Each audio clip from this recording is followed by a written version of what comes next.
Yes, good morning, good afternoon, good evening, depending where you are. Again, my name is Awod Ngwenya. I'll be your host on for today's meeting. So lined up for today's meeting, we're going to learn more about our application, which we have just launched to help us and protect Black people from racism and xenophobia. I appreciate all of you joined earlier on. We have our lead developer. We also have our moderators who are going to explain more, and also our co-founder who's going to give us a speech, Mr. Christopher Mapundera. He's back in the United States of America, so he's going to give us a speech as well. So start off the meeting, I'm going to lead us in a prayer, and I'm going to pray in my own indigenous language, which is Shona. So let us pray. Katina Matei, tenzi mababa tokutenda nechiko choupenyu chamunoti pazuvanizwa. Toya pamberi pechigaro cheMwari, chikumbiro rudo rwenyu nomweya wenyu, dai mungatitungamirira tenzi, zvese zvatinoita nezvatinoronga, zvikuva zvinofamba kubudikidza nembiri yenyu. Tinamata tenzi, muchisa wese ari pano ino sangano, dai mungatitungamirira zvatinoronga nezvatinoita, zvikuva zvinofamba kubudikidza nemi. Zvese tenzi nosisa nembiri yenyu inogara nekusingaperi. Amen. So happy Ramadan to every Muslim who is in here. We appreciate you joining us. Welcome you. So you can always write in the comment section your questions, and also where you are joining us from, your name, surname, whether you're a member or an ambassador of I Love Black People. We welcome you, or when we love you, or wherever you are. I thank you. So to start off the meeting, we're going to have our lead developer, Alex Wafula from Kenya, to lead us through our application and what's new on the application. Hope all of you have now the application and you updated it to assess new features. Thank you. So Alex, can you hear me?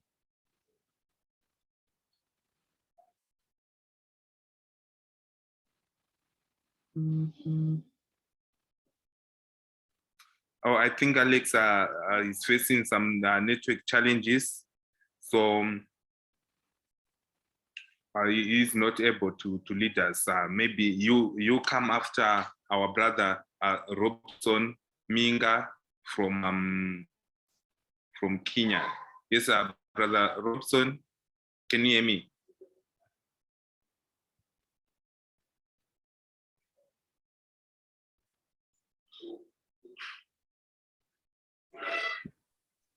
I can hear you. I hope you can hear me clearly. Yes, I can hear you. So you can start off presenting the meeting. People are still joining us, and we encourage each and every one of you who is on this call, kindly invite your family and friends so that they can learn more about I Love Black People and how we are using technology in terms of protecting Black people from racism and xenophobia. So everyone is free to join this meeting as long as they are focused and that they are serious in terms of protecting our race from racism and xenophobia. So Brother Minga Robson, you can go ahead and introduce yourself and also give us a speech. Okay, thank you. I'm Minga Robson from Kenya, and specifically from a county known as Kericho.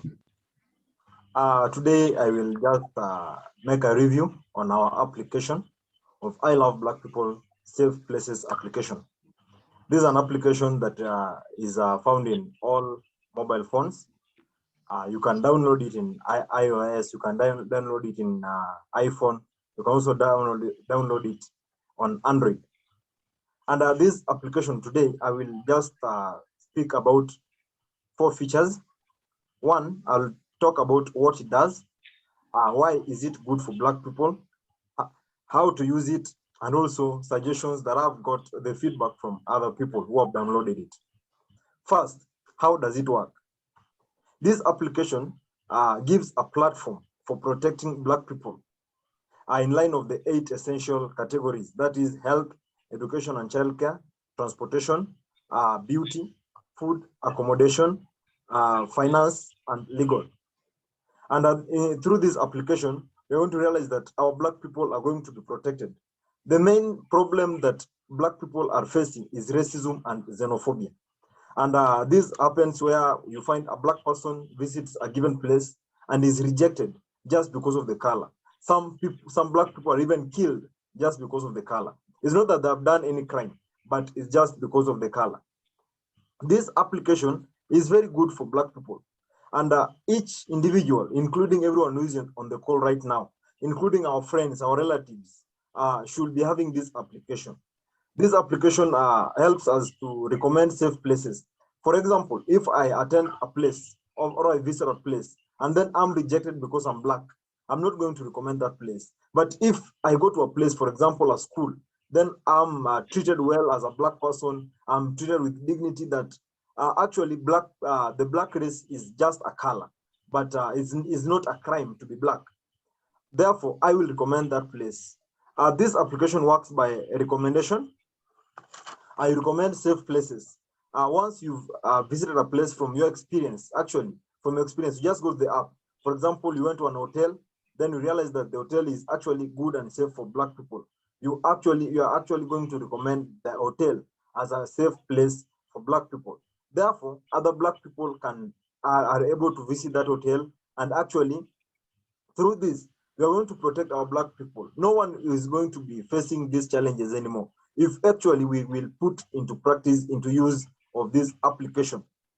And we have got several feedbacks from our friends who have downloaded the app, and I will actually give two feedbacks. One from Chol Barjona. Chol Barjona actually, after using the app, he wrote a text message to me and he said, "It's actually a beautiful app, dear." Actually, this is encouraging because through this app, you're going to realize that actually from the experience from Chol Barjuna, who actually says it is beautiful. That means he has actually seen the beauty of this app.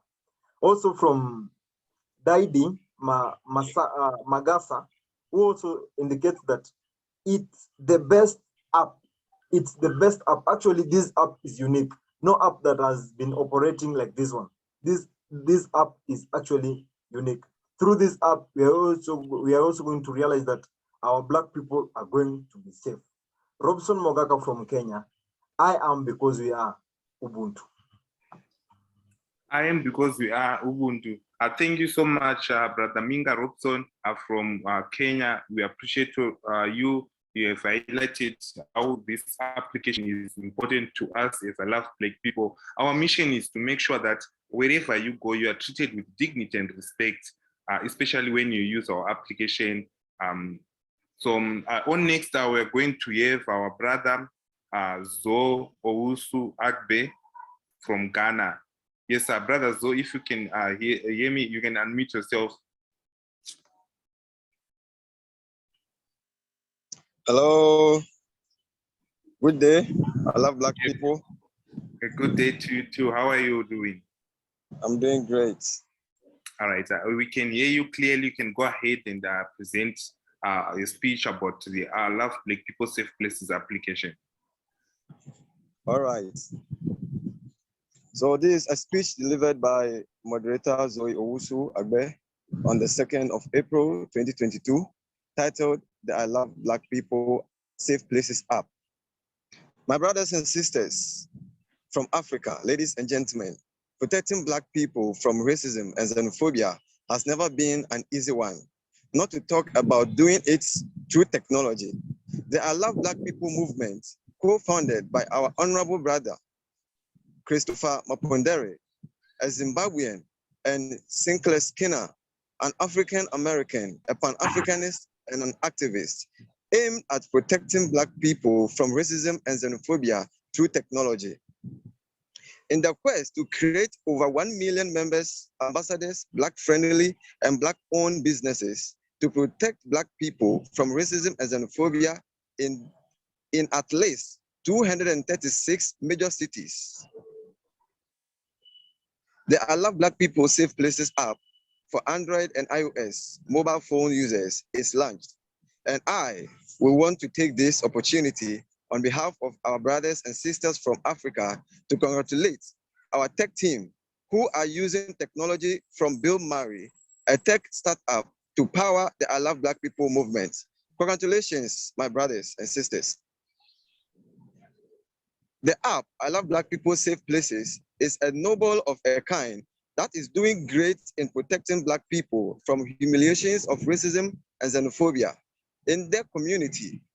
Do you know or have heard of the Negro Motorist Green Book? Yes, Negro Motorist Green Book, first published in 1936, a comprehensive guide for Black travelers about locations across America and overseas that are Black-owned with no segregationist practice. This book stopped publication after 1966, that's 30 years on. Now, my brothers and sisters, ladies and gentlemen, enjoy once again the safe, secure dignity of your use and movement of any place around the globe with our newly launched app, I Love Black People Safe Places. The app is available on Google Play Store and Apple Store for both Android users and iOS, that's Apple users.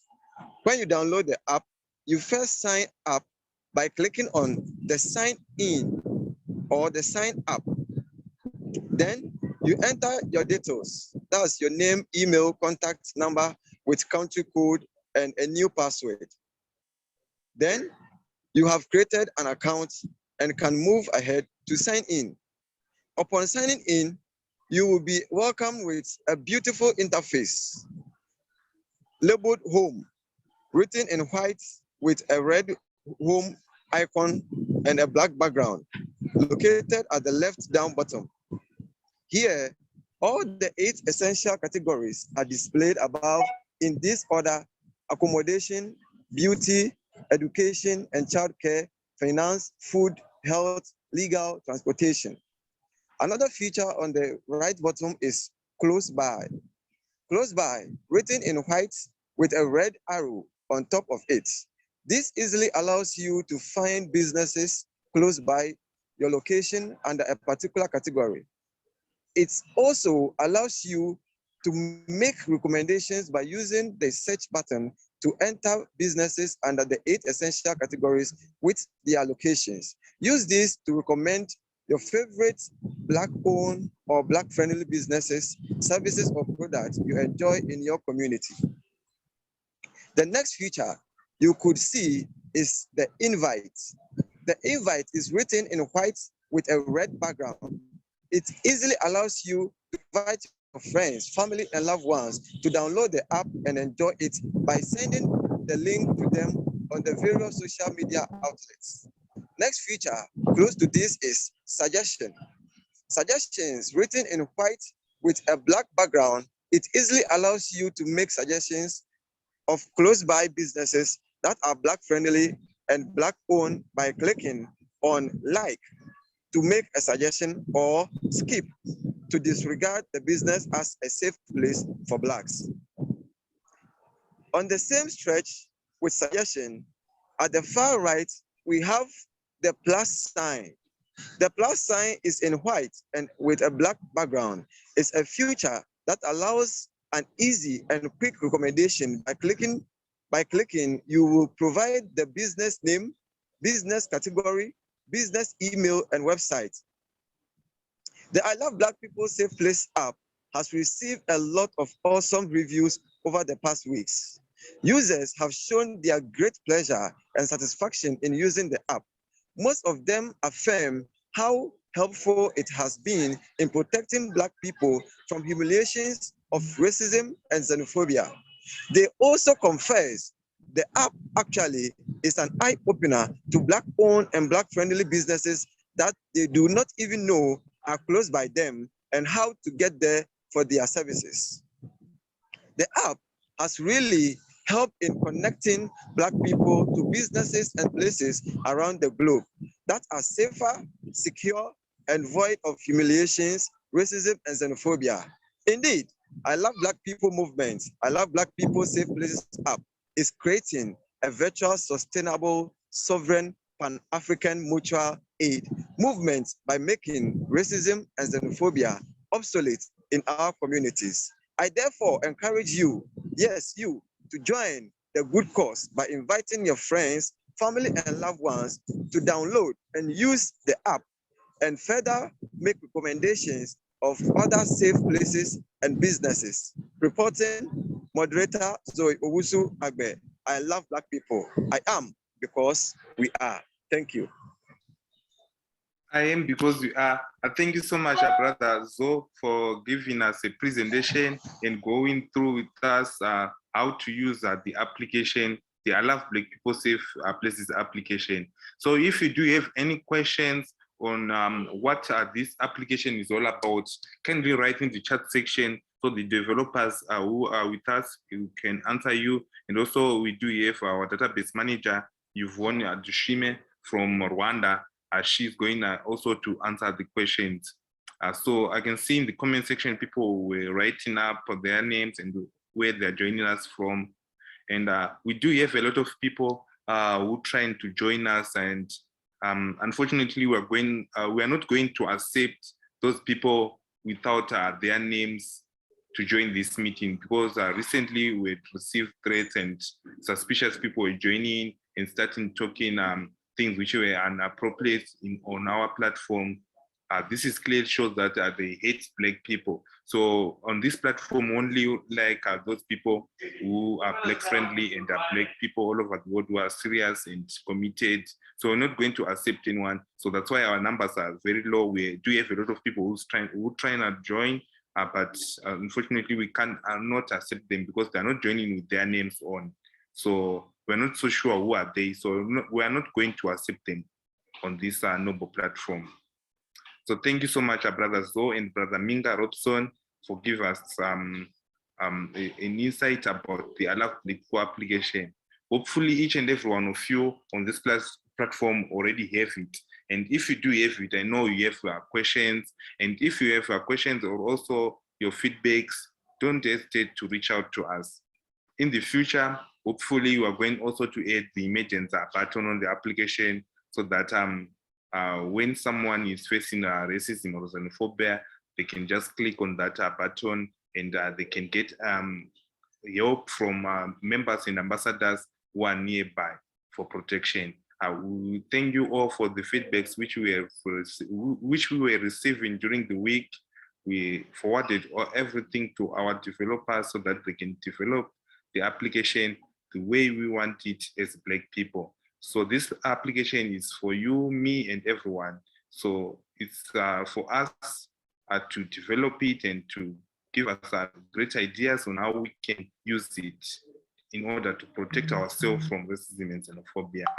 I appreciate all of you. I can see people are still joining, but unfortunately, those who are joining without their names, we are not going to accept them. Thank you all who are with us right now. Even on Facebook, we're also live. If you do have any questions, you can write in the comment section about your question and also your feedbacks. We appreciate you. So on next, we're going to have our database manager, Yvonne Dushime, to present to us.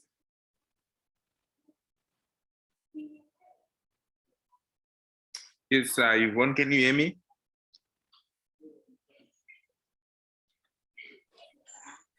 Yes, I can hear you. Yes, you can go ahead. Okay, yes, good morning, good afternoon, depending where you are. Yes, as my brother Awad said, my name is Dushime Yvonne, and I'm from Rwanda. And I'm the database developer of I Love Black People. So we're going to talk about the app as our brother Alex Fafula, our lead developer, did last week. We're going to do like a recap. Then after, if you have any question about the app, you can just write it in the comment section, then I'll be able to answer it. I'm going to share the screen.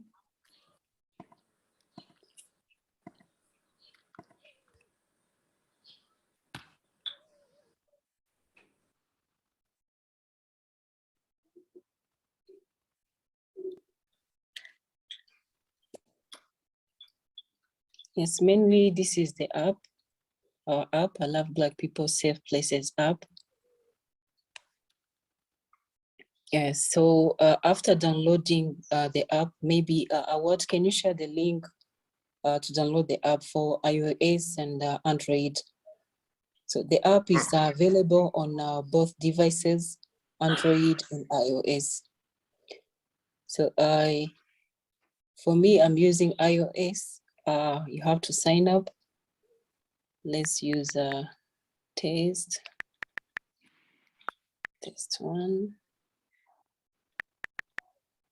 Test that I love Black people.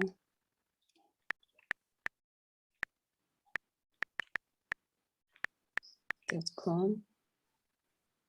Yeah, let me put a random phone number.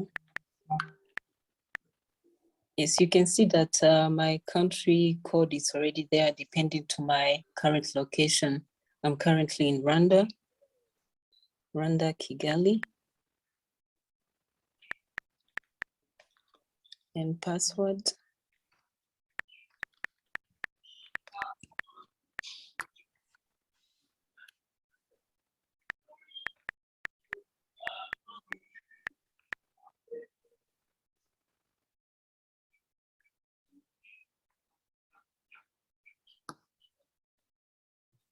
Let me write again the password.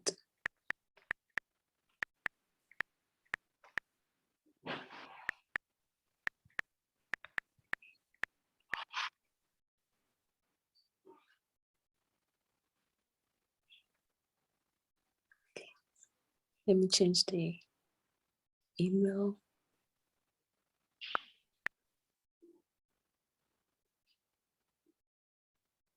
Okay. Yes, this is the app. Then we thank you for signing up. Then you sign in.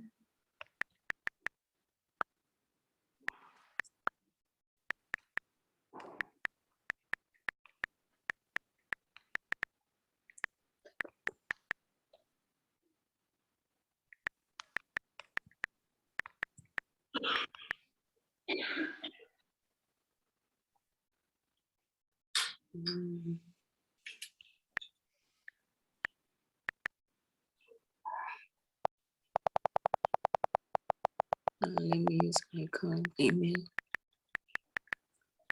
But you should use the email that you used for signing up.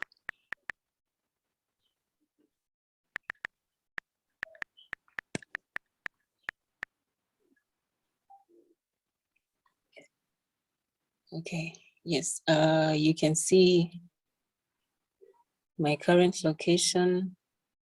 Okay, where I am, like there are no, okay, I can see that there are businesses. There is accommodation, beauty. These are categories, our 8 essential categories: education, finance, food, healthcare, legal, and transportation. And if you want to add like a business or a safe place that you are not able to see on this like suggestion or map, you can just click where there is a sign button. You can see on the right of suggestions, there is a sign button. You can add that business. And also, if you want to add a business on our platform, it's only clicking on right, like, only like. Then if you're not sure whether they are Black friendly, you can click on skip. But also, we have close by. You can search for businesses. Let's take an example of accommodations in maybe Nairobi, Kenya. Search. Yeah. You can see that you are able to see all the businesses in accommodation category in Nairobi, Kenya. And you can start adding them by clicking like or skip if you're not sure about that business being Black friendly. But also there is another feature where you can even invite your friends, your family to download and use the app. It's not only about downloading the app, it's also about using it, like create safe places for Black people by adding more Black-friendly businesses on the platform. So for inviting friends and family, you're going to click on invite. Then they will give you like options. This is my colleague. Then you can send an invitation. Yes, I think that's all. If there are questions, I can take them. What are they questions? Yes, I can see there are no questions. What is okay? Only Jamani from Central America in Panama, Republic of Panama, was asking for the name. Her name is Yvonne Dushime. She's from Rwanda in Kigali. So that was the only question which was there. So if you do have any questions, don't hesitate to write in the chat section. Our lead developers will assist you. And also to those who don't have the application, I did share it in the chat room. You can grab the links and then download it. So up next, we do have our co-founder, Mr. Christopher Mapundera with us. Yvonne, can you unmute Mr. Mapundera to give us a speech?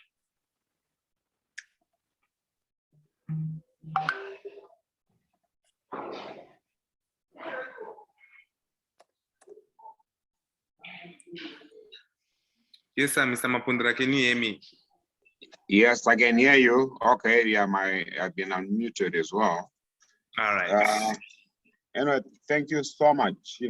Again, I want to welcome everybody, depending on which part of the world you're in. It's always a pleasure to get to talk to you, but most importantly is to see your enthusiasm and continued participation with the I Love Black People. We got a mission, and let's go on. There's a lot of work ahead of us. I'm not going to speak much today, except that going through the app that we have now, I'm very, very much impressed. I'm not a very highly technical person, but at the same time, I try to keep up with what's going on in technology and what we have. I mean, I've never seen anything like that pertaining to us as Black people. So I think I want to commend the team that developed this. You can imagine, with the war going on in Ukraine and how it is affecting, our people. This app would become very handy for them. Like when they leave Ukraine, the time they don't know really where they are going to. So with this app, they can get into Poland, or they end up in Russia, or they end up in Turkey, all these places that they are not familiar with. So they can get to the app and then be able to identify places where they can be welcomed. You may have also heard, that a lot of our brothers and sisters, who left Ukraine as refugees, they are actually in detention camps in Poland right now. The reason for it, nobody knows, except that it's, again, display of racism and the xenophobia, that way we can't let these Black people come and integrate with the Polish people. So let's put them in detention camps until either their countries, claim them, or they find another place where they can go to. So there's so many applications where this app really becomes very, very relevant given the situation that the world is in. Again, it's a situation that is not of our creation. We are just the bystanders, but also at the same time, we end up being victims of it. So I encourage, that all of us must download this app and also get as many friends, relatives, colleagues, and even different platforms they're on to encourage people to download this app. There's no better time than this time, when the world is in such upheaval. You don't know, you may have a, World War III coming in time, if some crazy guys decide, they want to show how great they are, but ourselves as African people, we find that we end up being collateral damage, for events, that have nothing to do with us. So again, I want to say, that I'm very much impressed by what I have seen. I want to commend the team again for developing this this app, and that's what it is all about. That we have to start looking after ourselves, and nobody's going to do it. And there's no better demonstration than what we have developed in this app. Hopefully next week I'll be able to return to my old presentations, where I'll come and talk to you about different subjects that I think are relevant to our situation.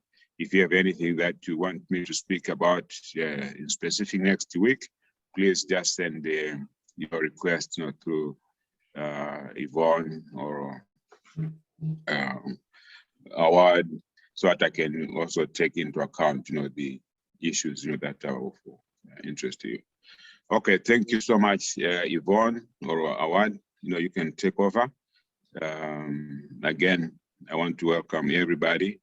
The struggle goes on. A luta continua, like they say. Okay, bye. Thank you so much, co-founder Christopher Mapundera. A luta continua. We appreciate you. All right, welcome everyone. I can see we have Jerome Pam, Maker Minded, Ademani Ifekin, Kiros Ijao. We appreciate all of you. Henry Mandamira, I can't mention all of you, but we do appreciate all of you. Enoch Takula, you're connecting, you're joining. We welcome each and every one of you. We encourage you to join us in your name so that we can accept you on this platform, because recently we have accepting people who are not serious, or who are not part and parcel of our Love Black People, who are not serious about this issue which you are talking about. Again, on the application, if you go to close by, and you can see if you go to search button and you can search the other business recommendation which were recommended by our fellow brothers and sisters, and you can click on the business recommendation. It can be either a beauty, hair salon, accommodation, finance, legal. You can just click on it, and then it can take you to Google Maps, and you can get some direction to reach there.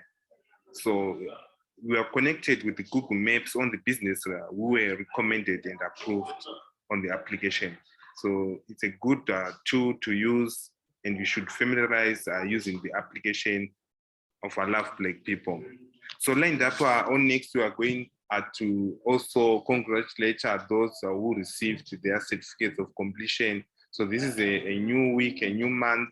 We're going to start a new classes. So normally we do start the classes with Nana Akua, and we haven't changed it. Nana Akua will start leading the healthcare lecture. Then after Nana Akua, we're going to have Dr. Tyrene Wright to lead us in the Pan-African Organizing History class. She's a professor at the City of New York University in the United States. So she will be teaching us more about Marcus Garvey, Thomas Sangara, and also about the Green Book, the origin of Green Book and the Booker T. Washington. And she also did write the book, Booker T. Washington and the Green Book. So we'll share the link when she's leading the lectures. Yeah, thank you. I can see Maria P. Jones, Tamani, and she said a great job on the presentation from Sister Yvonne, who was showcasing the application and how we can use it. So it doesn't consume much of your space in your phone. So I encourage each and every one of you to download the application and use it to recommend businesses. And recommending doesn't take maybe like 60 seconds. You recommend more than 10 business close by you if you really know that And if you have a personal experience with those businesses that they treat like people with dignity and respect, you can go ahead and like those businesses. By liking, which means you have recommended it. If you're not so sure, you can just skip the business and go to the next business on the bottom of your screen when you're using your phone. So thank you. So we're going to have Anana Akua to present on the healthcare lecture. Yes, Anana Akua, can you hear me?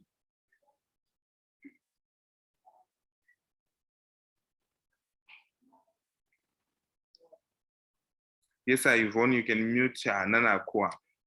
I'm unmuted now, I believe. All right, thank you. Greetings, everyone. Hey, Baba Damani, I see you there.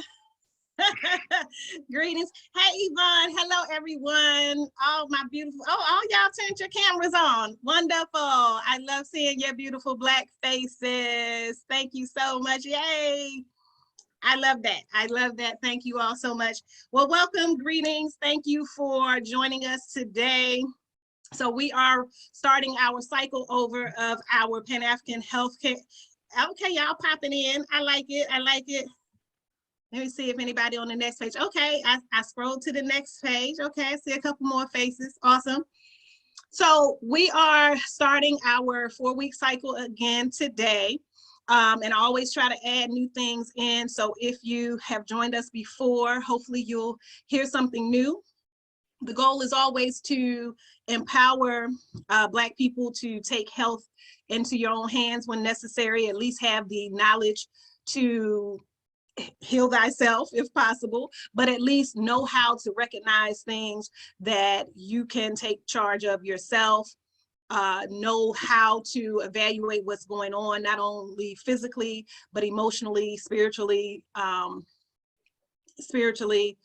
and then know kind of what to do on your own. Of course, we know there are always situations that you may need to seek professional help with, but sometimes there are things that we can do for ourselves. So this is all about empowering our people in terms of being well and staying well. So I am going to, who is Award or Ivana? Which of you are allowing me to share the screen, please? Okay, yeah, Yvonne, can I allow you?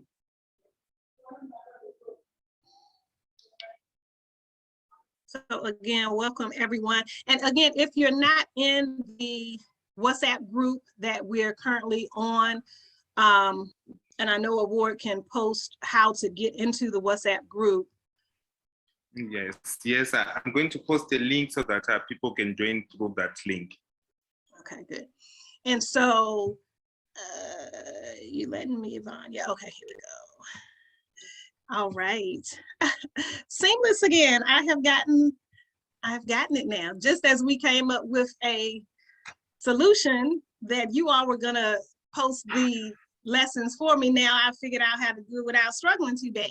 Either way, I'm glad we have it. So you should be able to see the syllabus for the Pan-African Healthcare course, right? Yes, we can see it. Awesome. Pan-African Healthcare Syllabus. So again, this basically is a course that's basically allowing you to control your health and healing. We're going to highlight natural over-the-counter remedies, whether they're herbs, homeopathics, vitamins, essential oils, things of that nature that will assist in maintaining and regaining health, right? So we're going to teach you how to boost your immune system, how to identify daily stressors, and how to address those things holistically. I'm a holistic practitioner, have been for 25 years now, and I specialize in herbal medicine, natural healing, all natural healing modalities. So of course, that's the basis of where these lessons will come from. Not a medical doctor, I don't diagnose, treat, give you cures, quote unquote, but I basically educate you on how to create like your own natural medicine chest, how to identify, holistic, traditional remedies for common health concerns or complaints.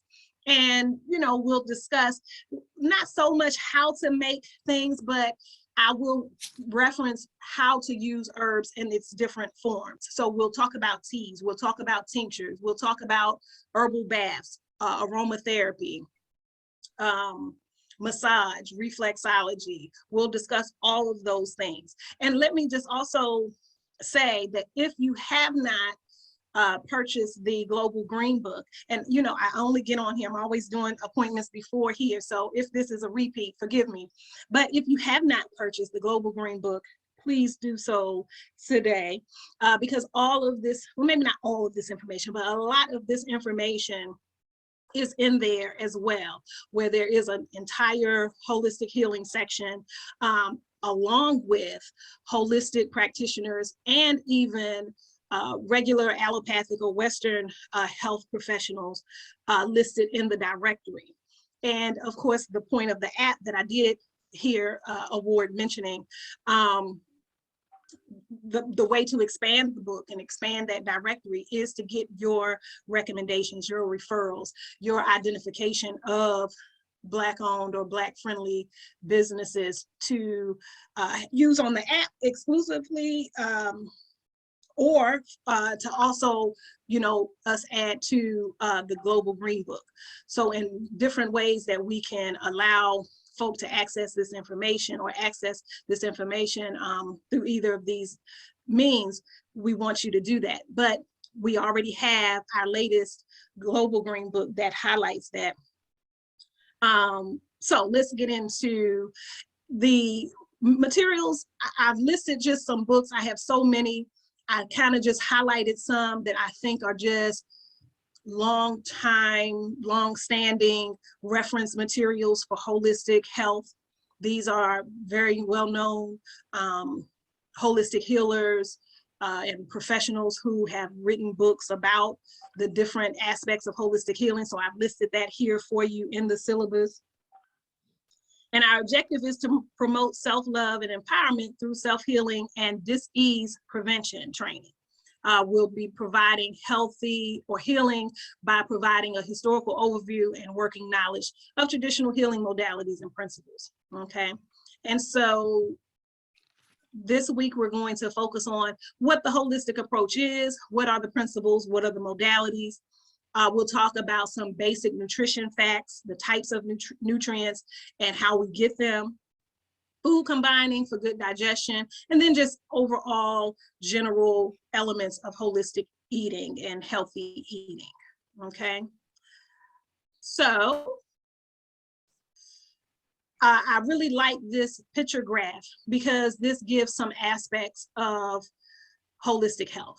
We will often talk about faith, we'll talk about energy, we'll talk about vitamins, minerals, vegetables, hope, prayer, exercise, medicine, natural prevention, herbs, spirit. All of these are combined or used in the concept of holistic health and more.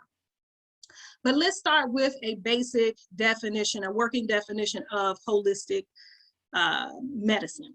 Holistic medicine is a form of healing that considers the whole person, mind, body, and spirit. And in this definition, they've even included emotions. And basically these concepts are what's needed for optimal health and wellness, right? We know that holistic wellness is using that approach, knowing that all of these components, these 3 or 4 aspects, are necessary to allow overall or optimal healing. All of these things work together. They're all relative, they're all relevant. And so that is the holistic approach. I included here the holistic healing principles. I will not go over them in their entirety, but it's basically letting you know how to identify a holistic healing practitioner, what things to look for. And even if there's not a holistic healer in your immediate area or that you have access to, you still, even in any healer, anybody that's responsible for your health, your well-being, you really want to try as many or find as many of these principles in that healer as possible. You want them to be concerned with not just the symptoms, the overall effect of that condition. not just the symptoms, what the root cause is. You want them to look at you as a whole person, not just the physical symptoms, but how it affects you emotionally, spiritually, mentally. You want them to include you in the treatment plan. You are the star player. You have all of the information, whether you know it or not. So you want someone that's going to listen to you and take the information that you provide. And then, of course, the onus is on you there, because when you go for some help with a professional, you want to be armed with the information. What is your diet? What is your stress level? What are your daily stressors? What's your lifestyle? What vitamins, herbs, prescription drugs are you taking? What's your sleep pattern? How much water you drink? What's your elimination habits? You know, do you have regular bowel movements? You want to go with as much information as you can. And if they don't pay any of that any mind, then that's probably not the best practitioner for you, because you want someone that's going to take note of all of those things. And they have set questions, of course, that they'll ask. And I think as of late, at least here in the States, they've even become more active with asking about your emotional well-being. Are you depressed? Are you having stress? They're even now asking, are you safe at home? I guess trying to figure out if you're experiencing any domestic violence and things of that nature. So I know they're getting a little better with their screening and assessment tools, asking questions that they never used to ask before. They're now even offering AIDS or HIV tests, I should say. So things that they, you know, didn't ask before or didn't bring into the annual physical assessment, they're including. But you go with that information whether or not they ask or not. And make sure that they have a good picture of who you are and where you are in your health journey.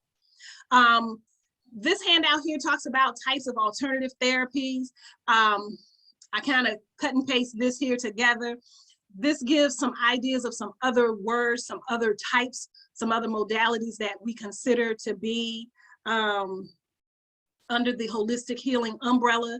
Some people will refer to herbal medicine or folk medicine or faith healing or new age healing, things of that nature under that umbrella of natural healing. I really don't like the term alternative therapies. I like to really say traditional or natural.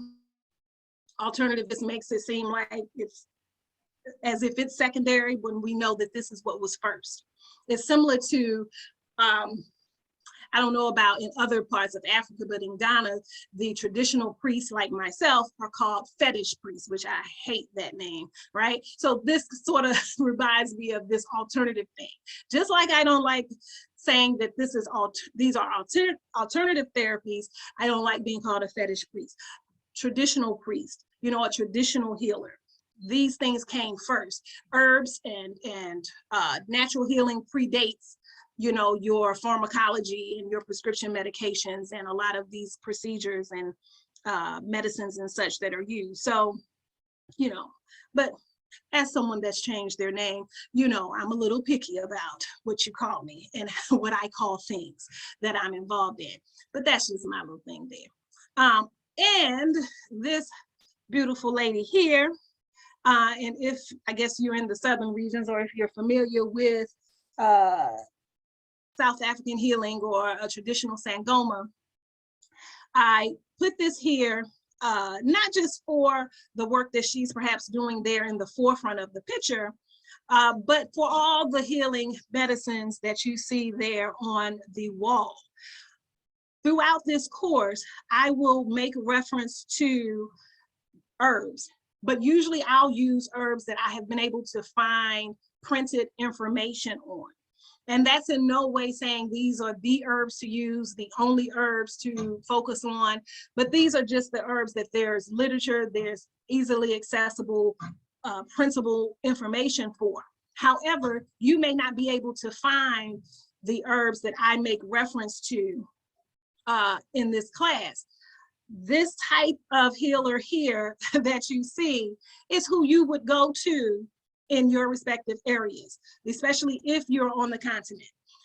Those of us here in the States can probably easily go to Amazon or any local health food store. And of course, some parts there as well. There are definitely many herbal clinics and such, you know, on the continent. I'm not saying that, but depending on where you are and if you know of those healers, you may or may not be able to find some of the healing herbs. But this type of healer is who and where you would go to if you're looking for traditional, original, indigenous herbal remedies. And so I always include this and give this information and this encouragement to seek out this person so that we can get over ourselves and our colonial minds and thinking that this is not someone we would go to and seek out for healing assistance. So some of us are still sort of at that place of thinking that this is, and all the negative connotations that maybe come with a traditional healer. And just because you maybe don't understand whatever she may be doing there in the forefront of the picture, know that this is the type of person that's going to know about all the herbs that are local, that are in your immediate area that you can use for healing. All the other rituals and such that you may not be interested in or know about, that's part of, you know, the profession, but that's not all there is. And you can really get all the access that you may need to some of these herbs. I will not go over some of these holistic principles, but I thought that this was worth mentioning because it kind of just gives a really abbreviated explanation of some holistic principles. You're responsible for your own health and healing. You know, the individual has an innate healing power. And this is why I always talk about the whole self-empowerment piece. You have more control and power than you think you do. Take it, own it. The patient is a person, not a disease. That's very important. You'll so often hear people identify themselves as their disease, as their illness. And this is definitely opposite of holistic healing principles. Okay, you are a person, and it's similar to a person that says the slaves were brought here from Africa. There were no slaves brought here. You know, enslaved African people were, you know, brought here, right? And so again, and I really wasn't intending to get into the semantics of things, but it is important, and we do have to change our mindset, and we have to change our, you know, speech, how we name things, call things, right? So the last principle here, and also being concerned with the cause of the condition and alleviating that root cause as opposed to just fixing symptoms. So these are just some basic principles that were highlighted previously in those original principles. But the other information here you can always have to reference later. These are some other aspects of healing, traditional healing and such. And I want to go on to talk about nutrients and nutrition, okay? So what are nutrients? Nutrients are substances found in food that provide nourishment to the body, okay? And we know that there are 6 main types of nutrients. There are carbohydrates, fats, proteins, vitamins, minerals, and water. And so we know that when we eat, the body is pulling from those foods and drink what it needs or what may be present that will provide the nourishment to the body. And so let me just try to go through and explain what each of these are. So we know that what we call our macronutrients are proteins, carbohydrates, and fat. Proteins we know are found in meat, beef, flesh, mainly, right? Most people only focus on the beef, the pork, the chicken, but we also know that there are some plant-based proteins, and there are several handouts that I have that follow, you know, these pages here that will give plant-based options for protein. But we know that protein provides the body with amino acids. Amino acids are the building blocks of proteins, which are needed for growth, development, and repair and maintenance of body tissues. We know that it provides structure to muscles, to bones, it repairs tissues when damaged, and helps immune cells fight inflammation and infection. So we know protein is important. We just have to be wise as to what sources we get our protein from. Next is carbohydrates. We know that carbohydrates, the main role is to provide energy and fuel the body, just as gasoline fuels a car. So these are foods such as corn and beans and plantains and rice and tortillas, potatoes, root vegetables like yucca and African yam and all of these things. So we know that carbs are essential for providing energy. We know that it's what allows us to walk, to talk, to do simple tasks or even more complicated tasks. It gives us the sufficient fuel that we need for growing and developing our bodies, whether it's children, women. It even helps at rest with providing calories to perform certain functions in the body. Again, the issue here, and this is a biggie, because a lot of us who are a little thicker, or we like carbs, or we like breads and rices and pastas, we know that the carbohydrates that are found in these foods is not the problem, it's the choice in carbohydrates. So we have to, and we'll also talk about that a little more in detail in week, I think that's week 3, no, maybe week 4.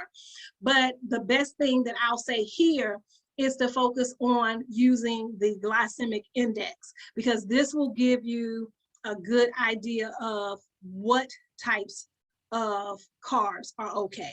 The glycemic index is a chart that gives us a number, an indication of how starchy or what the starch content is in a food.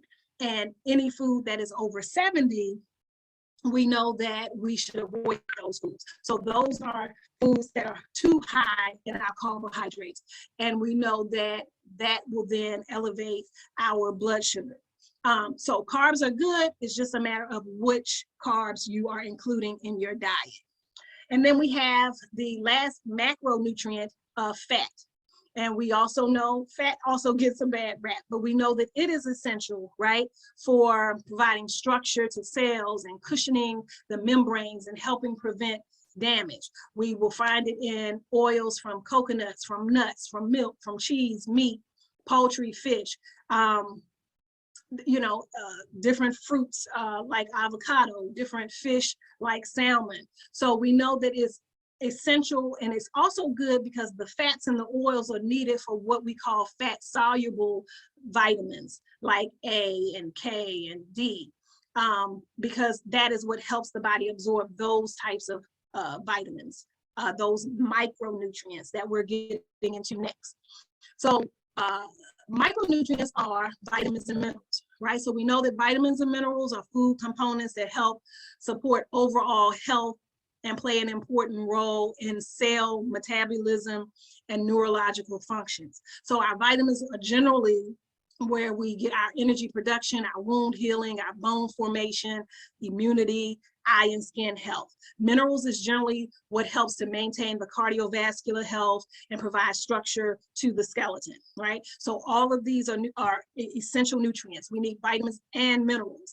And a lot of times people will think, just in my experience, that for example, oh, I need energy, or let me take vitamin B.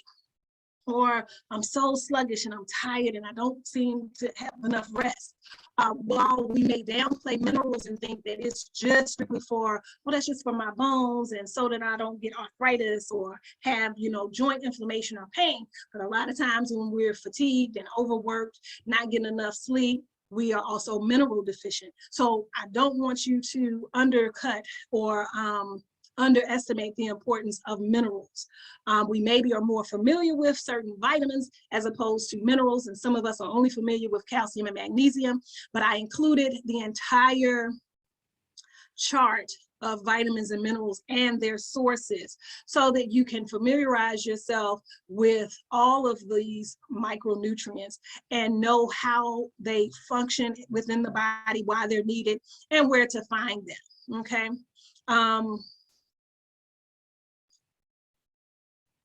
let me come back to this chart, and I probably didn't place some of these well because I'm trying to get to the vitamin and mineral chart. But I mentioned a little earlier about proteins. So I included this handout here to give you a good example of flesh or meat proteins in comparison to plant-based proteins. So we know that, and this is sort of an argument that you'll find, and if you've ever had an argument with meat eater as opposed to a vegetarian or vegan, you'll always get the argument of where do you get your protein? I've been questioned that by family members with my children. Well, how do they get their protein? And I actually have not raised my children vegan or vegetarians exclusively. We pretty much, I guess, what they call pescatarian now. Back when I first got into that, into this holistic healing thing, that wasn't even the term that we used, but we pretty much are just seafood eaters, vegetarian and seafood. And of course, that still didn't seem to register with her as to how they were getting their protein. But anywho, know that there are many plant-based foods that provide protein. Some of the top ones listed here you may not be familiar with: spirulina and chlorella, total vegetable protein. These are really good sources of protein. They're very nutritious. They can be considered, especially spirulina is probably one of my favorites. This comes from the sea, and this is a very mineral-rich food. It's a complete food in a lot of ways. Some people even use it as their multivitamin because it is so nutrient dense. Probably should be considered a superfood. And I don't think that I found that on any of the lists. We'll talk about superfoods, I think, next week. But know that there are some of these substances here: hemp seeds, pumpkin seeds, lentils, peanut butter, that will have just as much protein as chicken and tuna and beef and eggs, okay? So that is just an illustration of that. Another handout here talking about where you can find protein. So know that many nuts and vegetables and such will have really good sources of protein in them. And in talking about fats, I had added this handout here just to illustrate how fats can heal and then how fats can heal. And the quick note I'll say with this is, you know, I think some time ago I was surprised that they're still selling shortening. No, I think I was surprised they're still selling lard in the grocery store. I think they have it on Target shelf. I don't know. I clutched my pearls with that. I think I was just a little shocked that they still sell this crap. But anywho, at the end of this list, we know, so if you don't even remember the top of this list, remember and avoid these, you know, fats that kill. No shortening. Lard is not on here, but lard, shortening, and there's, I guess there's a little bit of a difference, but I guess lard falls under shortening. But margarine, that's a big thing. I was someplace the other day and I had some roasted corn and I wanted some butter. And they had about 5 packs of margarine. And I was just like, yeah, okay. Let me just eat this roasted corn by itself because I was not using the margarine. Margarine completely made up butter, and the oils that are usually used are of no significant nutritional value. So margarine, I do not recommend. Shortening, lard, all of that, I do not recommend. Definitely not a pork eater, so anything with pork that you see on any handout here, you'll know that that's an X. I'm giving a no to that. But you can work your way up this list to get to better options or better choices of fats or oils. So we know, moving up, we know that our almond oil, sesame oil, sunflower oil, seaweed, walnuts, soybeans I really wouldn't put up here, quite honestly, in my opinion. And the problem, of course, is that they are GMO soybeans, and I just think there's so many better options of vegetable oils. So your regular vegetable oil or soybean oil, I would not even put this high. Maybe if you are going to a health food store and it's an expeller pressed oil that's made from organic non-GMO soybeans. I mean, I don't know if they even have that, but that would be the only time I'm going to suggest a soybean oil. But this handout is just here for your reference as well. This handout, good illustration, a quick reference to where to get some of your vitamins. So it has pictured here some of the sources of some of the vitamins that we need in the body. But this handout here is probably the most inclusive, that'll give a good idea of what the different vitamins and minerals do and where to find them. And skipping down to the minerals, as I encourage you to get more familiar with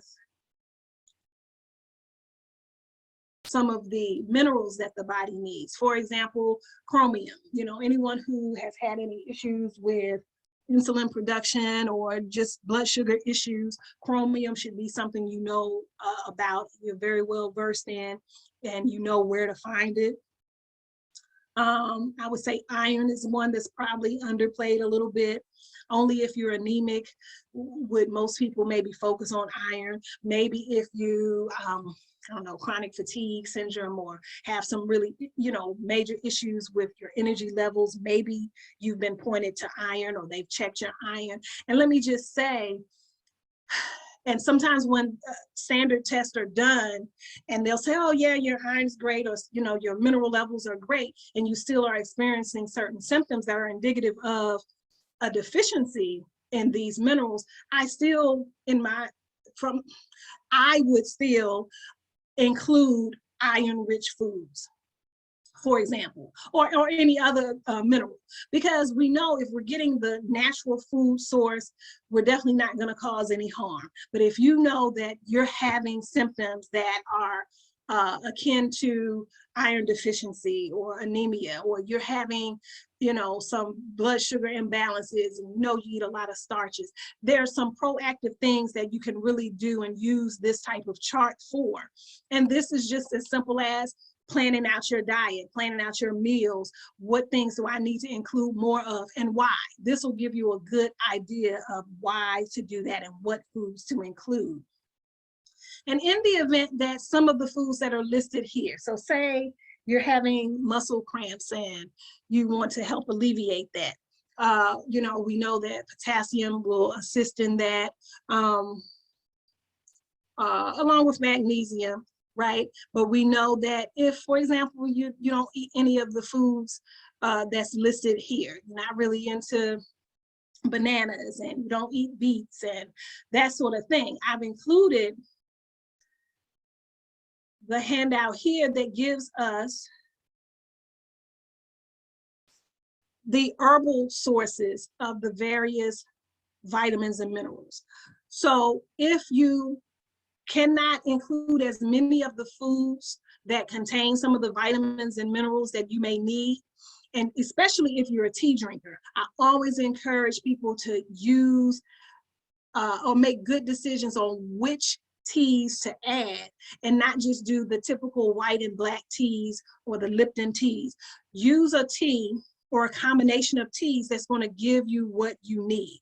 So in the example I gave with the potassium, you may go down and see that, oh, okay, horehound and red raspberry and golden seal and comfrey and alfalfa and parsley and yarrow. These are all good sources of potassium. Let me include these in my daily tea intake. And it could be hot tea, it could be cold tea, but include teas in your diet, in your daily regimen, in conjunction with other foods that will contain the micronutrients that you may need in your body, okay?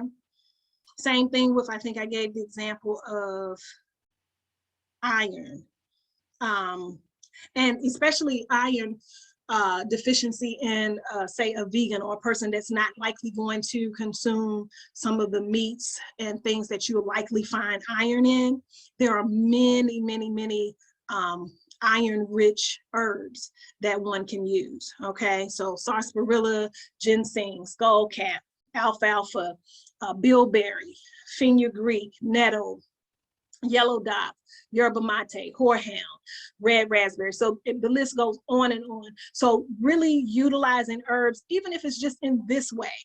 Sometimes people will find it a daunting task to say, oh, I have a headache. I know that this herb, feverfew or white willow bark is great for a headache. Even if you can't wrap your mind around addressing health complaints with herbs, look at it from the perspective of, these are my vitamins and minerals. This is what I'm using. And in an easy way, because especially, like I said, if you're a tea drinker, you like having your hot tea, you know, in the morning. And I know that's a British influence thing that a lot of Africans have, right here and on the continent. You know, late night tea or start the morning with tea. I know a lot of Caribbean folk do it as well. If you're going to be a tea drinker though, use an herbal tea that's going to have some healing benefits to you. Okay, don't get caught up in Lipton. Unless you owning some stock in Lipton and you getting some kind of benefit from it, sit that Lipton down, get you some herbal teas that are going to give you the nutrients that you need, or are going to help you address any health concerns that you have. So that's my humble suggestion. So the next thing I'd like to move through, and again, some of these are just some references for you. I also, well, actually, we talked about carbs, proteins, fat, vitamins, minerals. So we didn't talk about water. So let me just give a little, and I think I put a handout. And I may have done this in the next week where we talk about herbs, but I had found a handout that gave hydrating. Oh yeah, it is here. So I just have to scroll down. Bear with me. So in the discussion of water, water is key. There's no way around it. Water is absolutely necessary. If you have to add some lemon or lime or orange to it, fine. If you need to add some peppermint leaves or some other kind of herbal sprigs or leaves in it, fine. But there is no way to avoid drinking water. Water is healing. Water is cleansing. It is hydrating. It is lubricating, right? It is so necessary. It's necessary for every function. We know that 2/3 of the body is made up of water, just as on the earth. We know that water is essential. So in addition to drinking water, and generally the rule of thumb is half your weight in ounces. So if you are 180 pounds, you need 90 ounces of water. That is traditionally how we're taught to consume enough water for the body. In addition to drinking the water, there are hydrating foods that are primarily made up of water that you can include in your diet, right? So cucumbers, 96% of water. Watermelon is 96% water. Pineapple is 96% water. Lettuce is 95% water. And with lettuce, let me just say, we're not doing iceberg, we're doing green or red leaf lettuce or any of the other spring mixes, butter lettuce, even romaine. But iceberg is useless. So we're talking about a good quality lettuce, 95% water. Celery, 95% water. Grapefruits, 90% water. Pears are 92% water. Tomatoes, 94% water. Melons, cantaloupe, honeydew, that's a cantaloupe listed here, but melons are considered 89% water. And then blueberries, 95% water. So include these hydrating foods that predominantly contain water as well, because water is essential. So now let me go back up, because we were talking about nutrients, and I think we've discussed those. The point was to give you an idea of the macro and micronutrients, and then give you the information on, lost my train of thought. Give you the information on vitamins and minerals and their sources. And so what I'd like to highlight here is just some of the types of diets that one can follow. right? So, and again, I referenced the Global Green Book because I did put a much better explanation than this handout that I put here about each of these diets. So the Holistic Healing chapter in the Global Green Book gives a much more detailed explanation of these types of diets. But know that there's a raw food diet. Basically, it's predominantly raw food. Foods are not cooked over, I think, 115 degrees. And you know, a lot of people will use it for different conditions so that you're getting the most amounts of nutrients without them being cooked off, right? And the nutrients kind of cooked away because the temperature limitation in whatever food prep. So you're getting all of the raw fruits and vegetables and all the nutrients contained within. Juicing and juice fasting is another way. You can just do it by adding a freshly squeezed juice to your meals, or you can do it as a fast where you're replacing your meals with juice. And these are fresh pressed juices, usually with a juicer. Nowadays, people have gotten more into using blenders and making smoothies. That's, you know, a conversation for another day. Either is fine, but fruits and vegetables, I suggest being done separately. I suggest, or how I do it, is that you, for proper food combining, if you're doing fruits, do just fruits. And if you're doing vegetables, do just vegetables. Usually with vegetables, the exception is adding a subacidic fruit like an apple or maybe a pear to it for taste. I also suggest to add ginger for taste, cucumber for taste, or even mint leaves. I have for the last week or two been juicing, or citrus you can add. So again, an acidic or subacidic fruit just for taste, you know, in a small amount with vegetables is okay. But I have been doing cucumber, celery, lime, and peppermint leaves. So fresh peppermint leaves, lime, cucumber, celery in a juicer. But this is just a way, again, to get the nutrients and to get more than what you might get by actually eating the whole food itself, the actual apple or the actual carrot or the actual celery, because you're going to use more stalks of celery than you would likely sit down and eat in 1 or 2 meals. So if in my juice, I probably use 5 stalks of celery. Nobody's sitting and just eating 5 stalks of celery, right? So that's the point of that. So getting your nutrients that way. And it's also a way, if you're doing a fast with the juice, it's also a way to give the digestive system a break to where it's not having to use its full strength and force to break down solid foods. So it gives the body a rest to do a liquid type of fast. An alkaline diet, this is basically keeping track of increasing your alkaline forming foods and decreasing your acid forming foods. And I do have a handout about that we'll talk about in a second. And the purpose of this, of course, is just to keep the body in balance. We know that the body thrives and heals itself, replenishes itself in an alkaline state. We know that in an acid forming state or acidic state, it gets stiff and weak. Things don't circulate as well. The body parts don't move as well. Everything becomes stagnant, including the arteries and such. So alkaline diet is an option to utilize as well. And then the macrobiotic diet, this is, I don't think it's a Chinese, an Asian model where it primarily focuses on whole grains and vegetables mainly. And they have many rules as to when you eat, what you eat, how it's combined, that sort of thing. And I went into detail in the Global Green Book with that as well.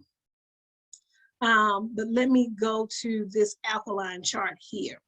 So this I included so that you had an idea of what foods are alkaline forming foods, what foods are acid forming foods. And we know that we want to be as far over to this right side of the chart as possible. We want the higher alkaline forming foods as possible. These are avocados, beets, carrots, potatoes, spinach, dried fruit, rhubarb. And then even this, that's still considered alkaline, even if it's not the highest. And actually, and this again, these charts, you know, they're made by people, and not all the best information is always in every handout. I'm not a fan of some of these things just given certain conditions. For example, dried fruit. If you are having an issue with yeast or candida, if you are diabetic, we know that dried fruit, they add sugar. We know that this is not going to be the best option for some people, depending on your health condition. Same thing with beets and carrots. We know that these are really good root vegetables. And while they're a little lower on the glycemic index than, say, your regular baking potato, these are still high glycemic foods that you still kind of have to eat in moderation. And they have higher calories. So if you're a thicker person,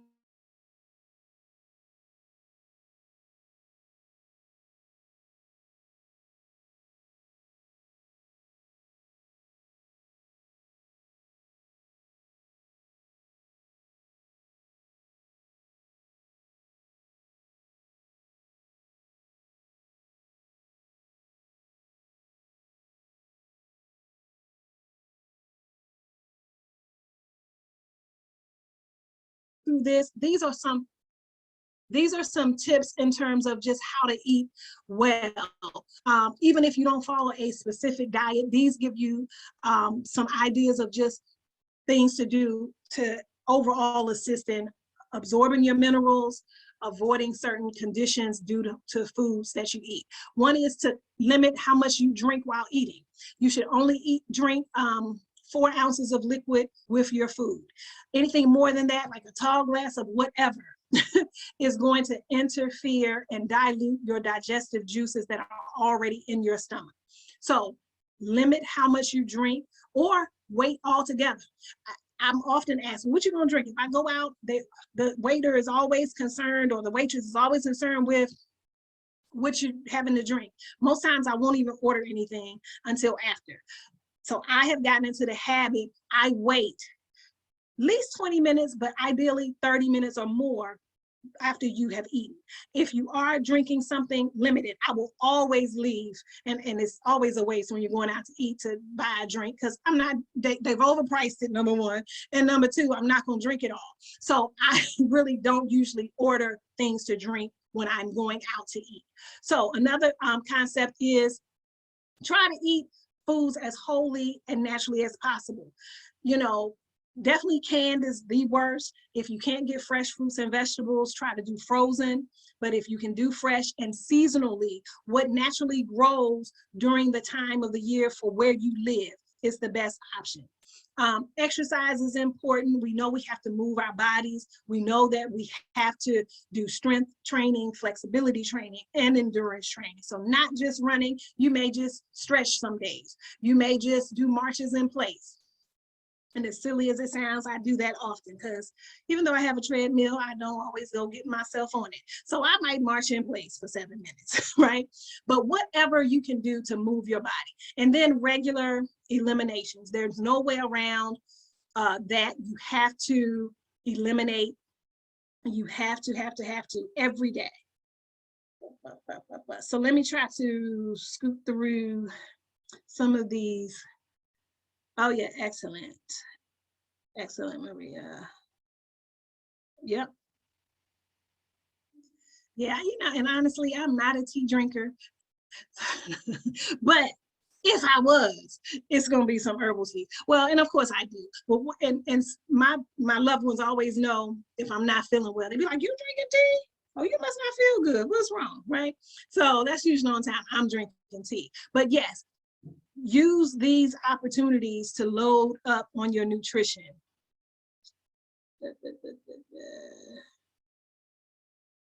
Okay, and so Award, would you please put my email in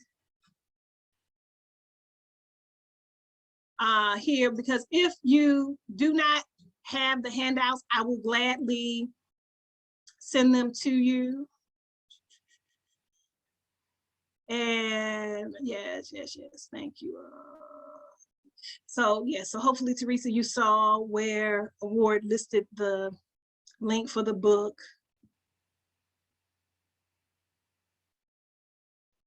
Okay. Yes, I love my Black self too. Absolutely.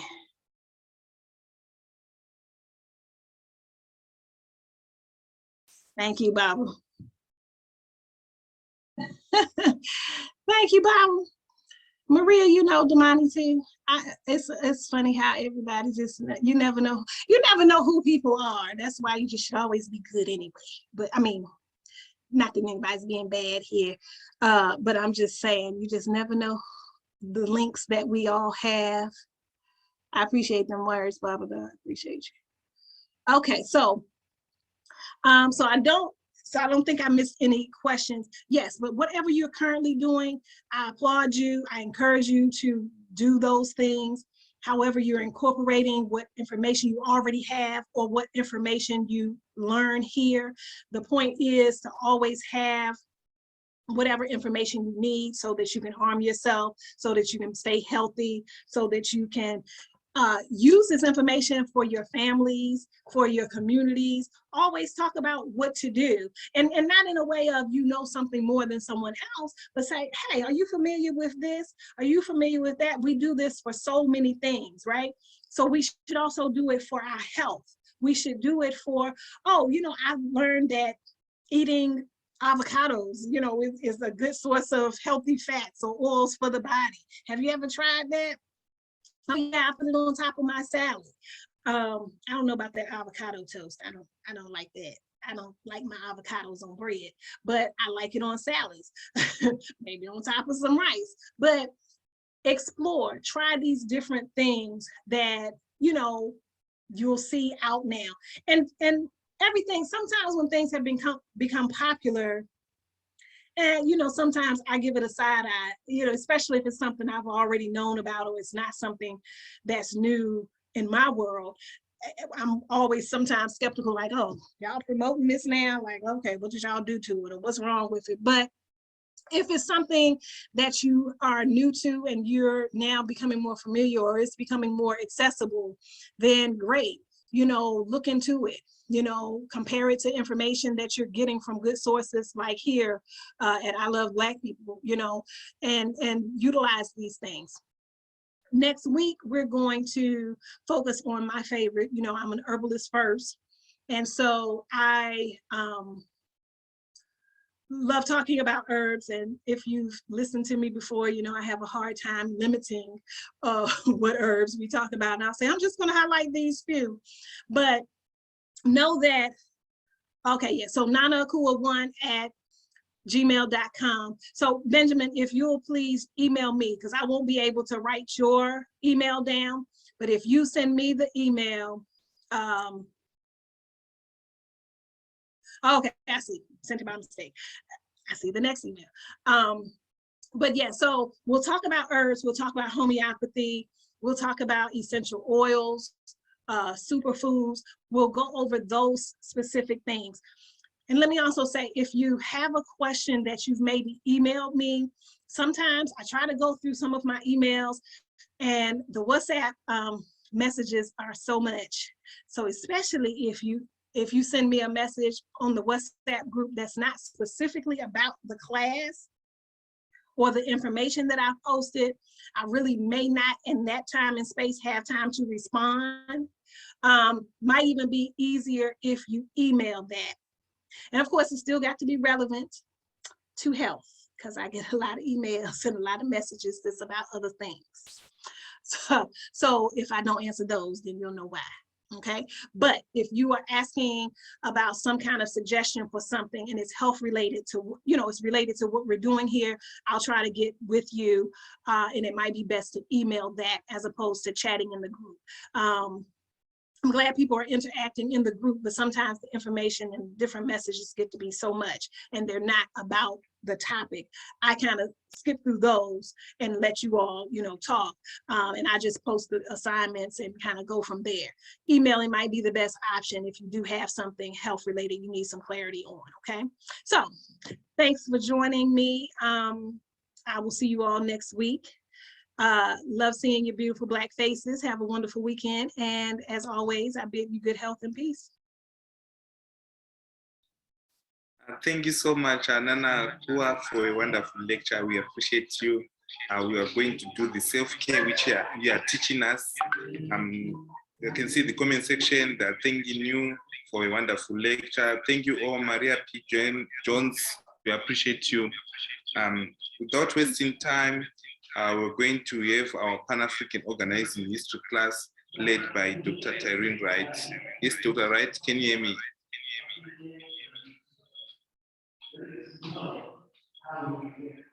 Yes, I can hear you. All right, welcome to the history lecture. Okay, welcome everyone. So I'm trying to get my camera together. Okay. Welcome everyone to the Pan-African History and Organizing class. I'm trying not to put my whole house on blast. So people don't want to be on camera. Okay, that's good. So welcome everyone. I wanted to get my shawl, but okay, I'll do it like this. This is the Pan-African History and Organizing course, and I'm your instructor, professor for the course, Tyrone Wright. So I wanted to, just say I'm delighted because this is our 16th class. Well, really 17, because when we first did it in 2020, started these classes, the first Pan-African History and Organizing class did not have a number. So it was 0, and you guys are 16. So we've been doing this for 2 years strong, teaching this course. And I wanted first to say that it's an ideological training course in Pan-African history and organizing. What I'm going to do, because over time I have learned to make some improvements and implement best practices for teaching this. And I will be distributing the syllabus and related information to you while I teach, and it'll be going in the WhatsApp group. Some of it I'll be sharing on the screen. So those of you who are not officially registered for this will get a chance to see exactly what I'm talking about. And I'm looking around for one of the books. And some of the documents as well. So just to begin, hold on, let me take my alarm off. Okay. Sorry about that. All right, so I had to take my alarm off. That being said, I seldom give a lot of background about myself, but I'll share just a few things. My name is Tyrone Wright. I've been working with ILoveBlackPeople for a while and teaching this course for the last 2 years, but doing work with ILoveBlackPeople, which was, by another name prior to that for a little bit of time. So I understand the vision and the mission of ILoveBlackPeople and what prepared me to teach. So I am a historian and theorize as such, and also as a political scientist. I studied the history of independence struggles, the political history of Africa on the graduate level. So I have a master's in modern African history, what we would consider contemporary Africa from 1880 on up until present. And I am, on the undergraduate level, I am a graduate of Tuskegee University. Some of you may not have heard of it, probably heard of Tuskegee Airmen or things like that, but I'm a very proud graduate of a historically Black college, one created by us, for us, called Tuskegee University. I got my PhD, so I did my Bachelor's of Science there in history, African and African-American history. And then I got a doctorate in public policy And I basically political science. And so I study policy as it impacts African people globally. So that's sort of like my niche where I come in at. Now this is rare because I could teach the whole course and never say any of that because this is not about me, but this is about preparing you all to do the work that you're doing as ambassadors in I Love Black People. And everything that we do is usually precipitated or preceded by a thought, right? And so ideological training teaches you to understand the theory, the impetus behind what we actually do for I Love Black People. And so ideology is theory coupled with practice, right? If it's devoid of one or the other, then it isn't ideology. And so we want you to move with precision and purpose. That is the point of it all. And so this course grounds you in the history of African people and Black people. And I'll talk a little bit about that terms, right? You're gonna hear me use African first, primarily, and then because I do understand that melanin, what we call Blackness in a racialized world, is a natural characteristic of African people, right? So, and that's a whole commentary, which I'll try to give a little bit on, but not get detour in terms of that.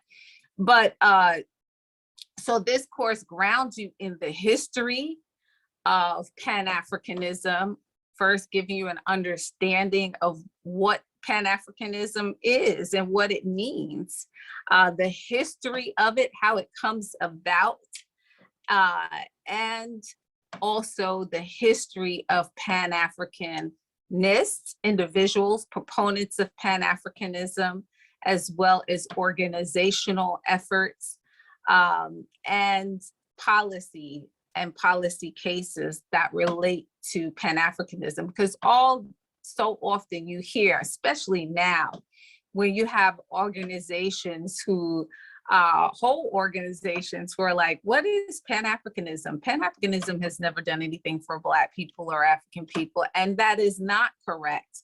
But do they understand what Pan-Africanism is, right? And so we begin the course with that and move from proponents of Pan-Africanism to organizational expressions of Pan-Africanism to actual national expressions and policy expressions of Pan-Africanism, or Pan-Africanism expressed continentally and by nations and in and through policies. Okay, so that is basically the path of the course that I'll be teaching. Generally, the sessions, when I get on, I used to go nonstop, but I try to respect everyone's time and the fact that you are sacrificing your time to be here and join us and engage in this development, right? Because it's not just for the organization, but in order to serve, you have to adequately develop yourself. So this is also a personal commitment for you to develop yourself ideologically.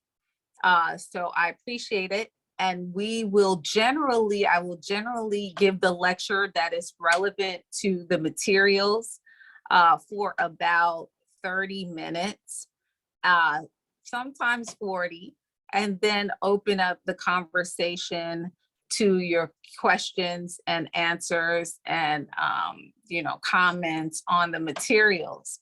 How I've started doing it, and this is not how I used to do it, but I started sharing the documents, the readings for that week inside of the course during the session, as opposed to posting it on Mondays, which is how I used to actually do this.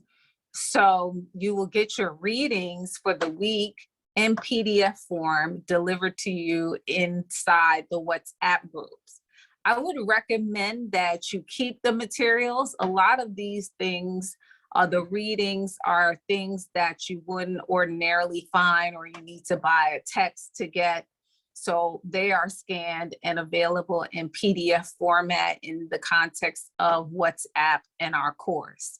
So I would just kind of make a file or whatever, however you save your stuff on your phone or whatever, download it and keep the documents, because they are things that you want to go back to. Part of what is built into the course is understanding that this journey and the development and the progress related to Pan-Africanism is a continuous journey, that we are on a continuum, and that we are actually in the tradition. That's one of the things you will learn from this, that we're not doing this for the first time with this idea or vision in sight. This phenomenon called I Love Black People, this movement called I Love Black People, is right in line with the actions and activities and organizations that were created by our ancestors long before us. So you want to, and we are in the tradition. So you want to keep the materials so that after this, you can go back to it and you can refer to it and understand exactly, refresh your memory with regard to the actual events or definitions and things of that nature. So first off, I wanted to just introduce a couple of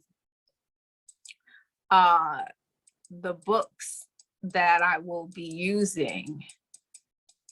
And my computer, okay, I'm on my phone, which I love to do. I love to do this from my phone because it allows me to be anywhere and do that. But I also will be online in the computer. So one moment, let me take my camera off.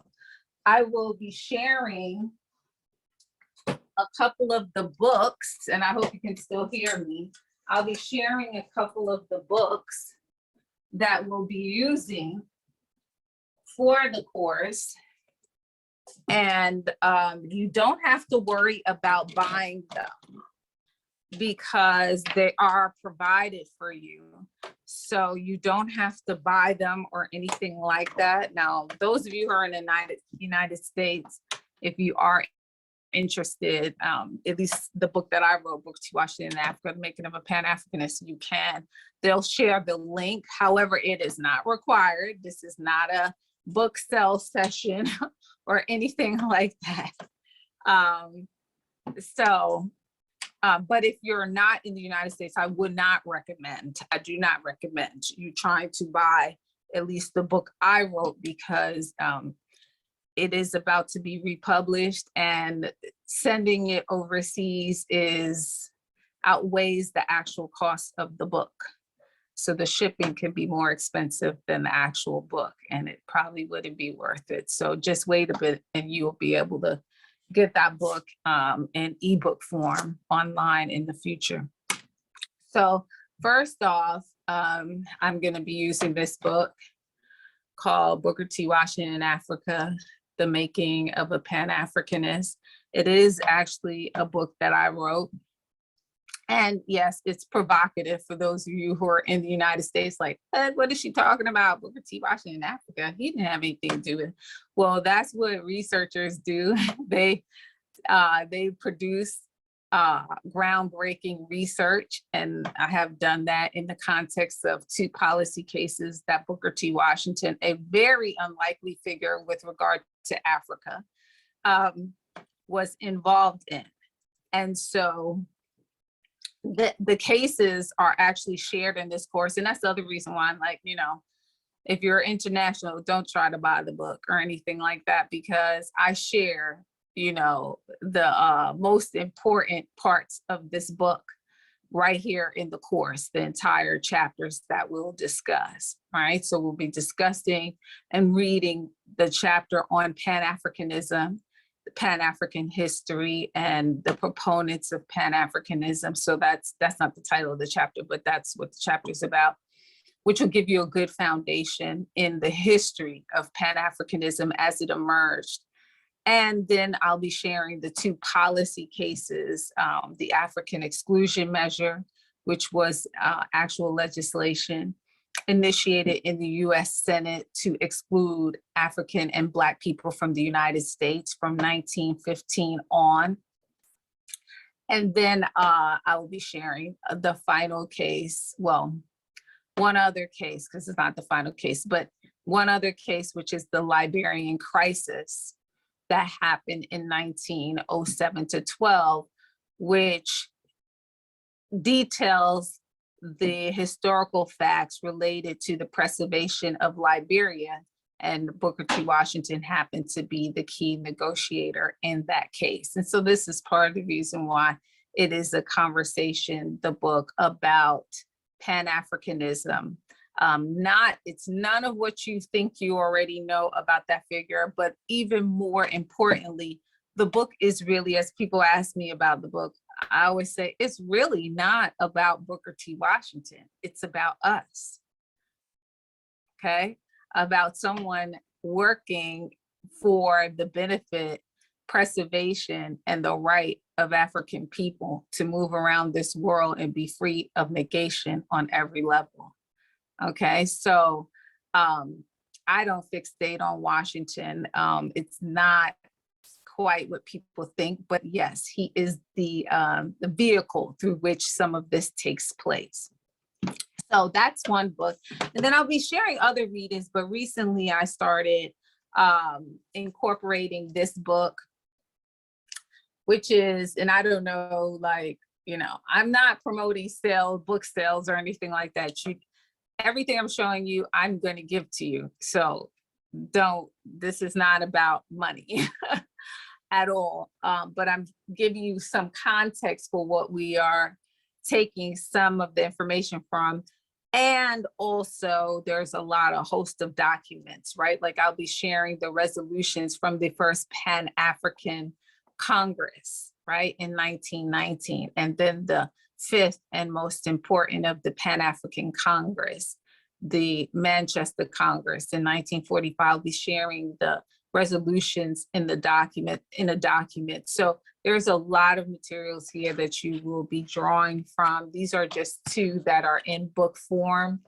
And this is A History of Pan-African Revolt by C.L.R. James. Those of you who are familiar with C.L.R. James, he wrote about Pan-African revolt from the continent into the diaspora and some of the history of that. So those are the two documents. I'm going to actually go right to sharing the materials. I'm actually in the WhatsApp course while I'm teaching this to you. And I'm going to be sharing that. So 1 second. That being said, that's the general structure of the course and an introduction to some of the materials. Got to put my glasses on for this. You will be getting those readings weekly.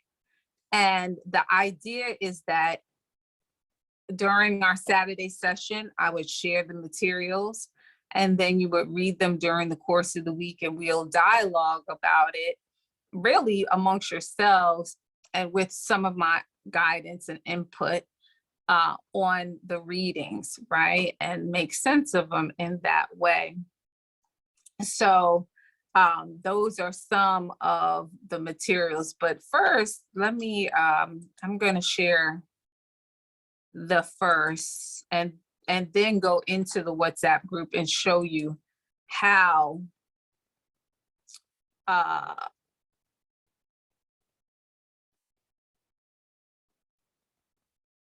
I'm going to go into the WhatsApp group and show you how we're going to do that. But 1 second, I want to I'm going to share the syllabus, and actually this is, I have to revise a couple of things on here.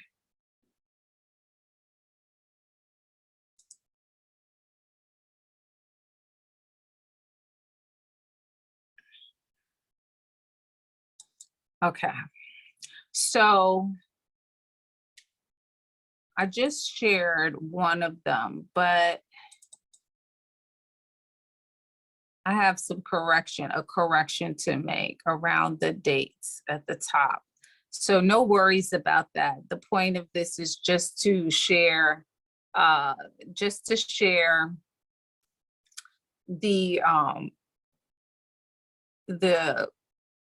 course's objectives, as well as the theme of the course, most of which I've already stated, but it's going to be restated in there. So I'm going to share my screen, and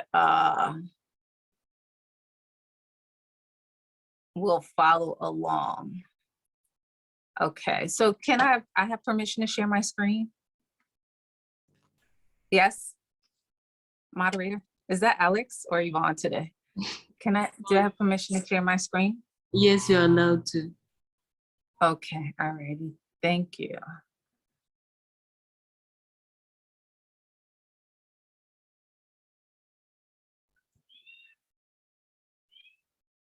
You hear my cats. Okay, so this is, ignore the, well, no, this is correct, spring, but the dates have to be adjusted, okay? So yeah, the dates have to be adjusted. So I don't know that you guys can see this, but I'm going to read them to you so that you can get an understanding of the course description. You probably have to look really close to see that because I can't make it super big. But I will read it to you. So the course description is an introduction to Pan-African history and organizing. It is an ideological development course that surveys the history of Pan-Africanism as a theory and practice. The seminar is structurally designed to examine and engage in a critical analysis of the theories and practices of Pan-Africanism as both a political and ideological impetus for organizing African and Black people globally. The course begins with the historical foundations of Pan-Africanism at the turn of the 20th century. While it is simply a budding concept in the African diaspora in the Americas, it becomes the impetus for international organizing in Europe, the first Pan-African conference in 1900, and the Americas. It finds its highest expression on the African continent in liberation and revolutionary struggles against imperialism with the objective of continental unity. Many have questioned the measurable results produced by Pan-Africanism. This course explores this idea and qualifies the practice and production of Pan-Africanism, considering measurable social, political, economic, and material gains for African and Black people globally by examining policy cases, conference resolutions, and various approaches employed by early proponents of Pan-Africanism, African nationalist organizational bodies and institutions. So that is the general description of the course. The learning outcomes, I'm gonna repeat them. So some of it is gonna sound redundant because I just stated some of them, but this is the formal outline of our learning outcomes. A working definition, so you'll learn a working definition of Pan-Africanism, knowledge of its specific history, development, and emergence as an ideology, theory, and practice, right, in the world, the ability to identify and qualify Pan-Africanist thought, speech, and action across various technological mediums, social media platforms, virtual realities, and brick and mortar spaces. What do I mean by that? I mean that you will know how to identify what is Pan-Africanist in nature and what is not, right? So 3, the ability to qualify whether policies, legislation, organizational initiatives, and our general practices are Pan-Africanist in nature and beneficial to African and Black people, something we have a problem with.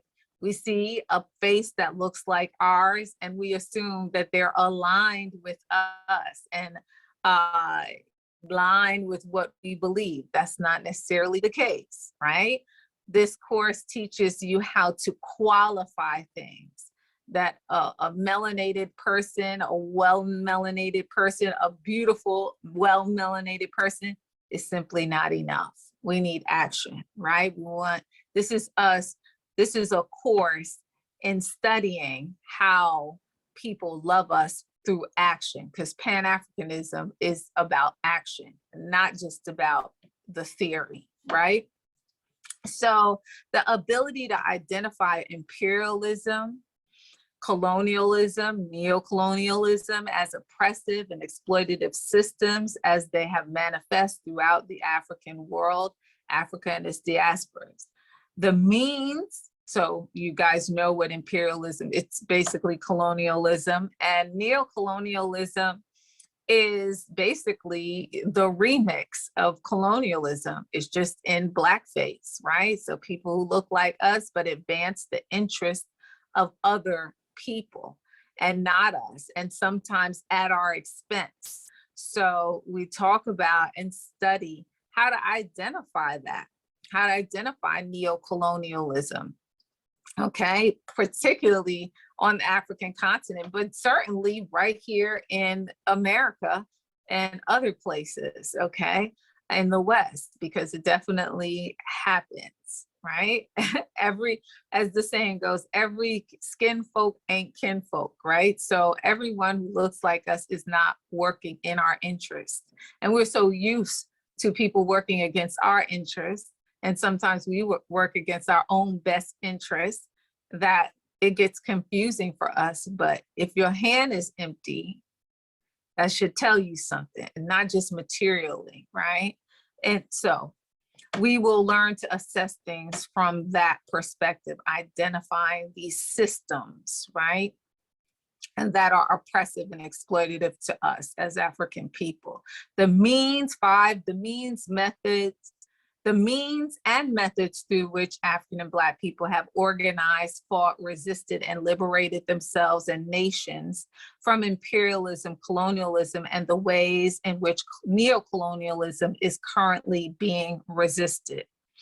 The role 6, the role of Pan-Africanism as a primary strategy and tactic in the effort to eliminate racism and xenophobia.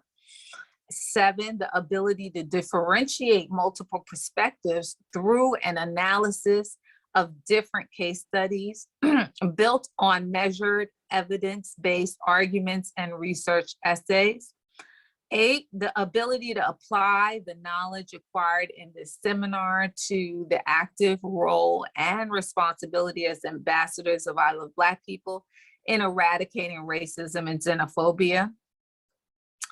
9, the ability to qualify, and qualify again everything before declaring it substantial or beneficial to African and Black people globally, locally, and globally.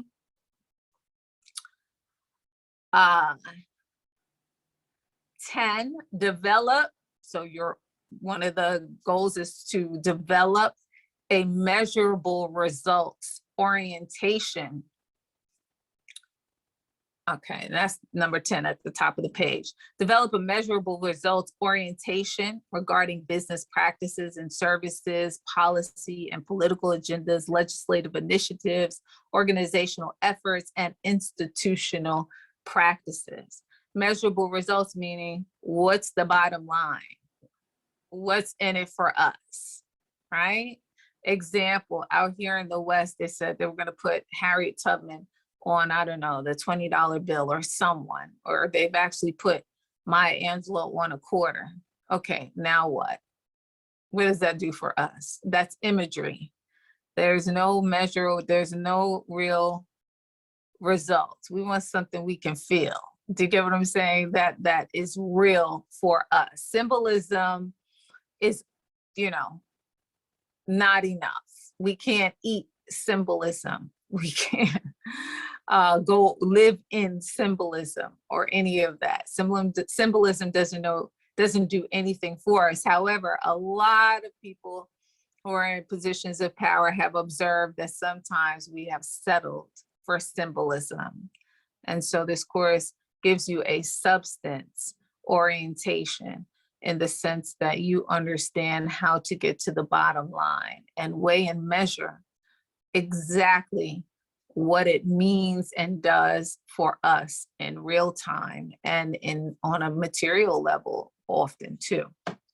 Okay, so the seminar themes are Pan-Africanism, which another word for Pan-Africanism, or let me say Pan-Africanism is synonymous with unity as the primary organizing tool, weapon, strategy for eradicating racism and xenophobia against African and Black people. 2, the historical role, importance, and use of dialectical, meaning conversing, discourse, sharing, relationship between African and Black people globally as an effective strategy and tactic in combating white supremacy, racism, and xenophobia, which is a global pandemic. Synthesizing, number 3, synthesizing and application of Pan-Africanist thought, speech, and action in everyday scenarios and challenges.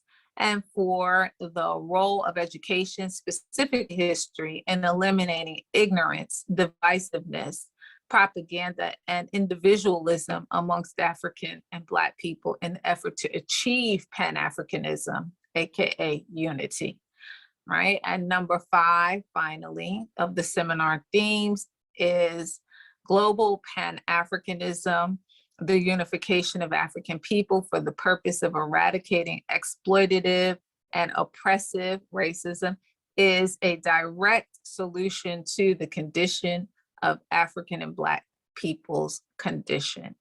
So those are the seminar themes, and I have to adjust the dates that you see there on the bottom. That was the last cycle, so I'll just adjust that. But so you'll get a revised copy of this. The only group that can see this, I think, is let me see just who I put it in. I put it in just one group just now because I want to make the adjustments. B, 16B. So if you're in 16B, you can see it. I'll go ahead and add it to the others so you can see it, but you're going to get a revised version of it as well. So let me do that.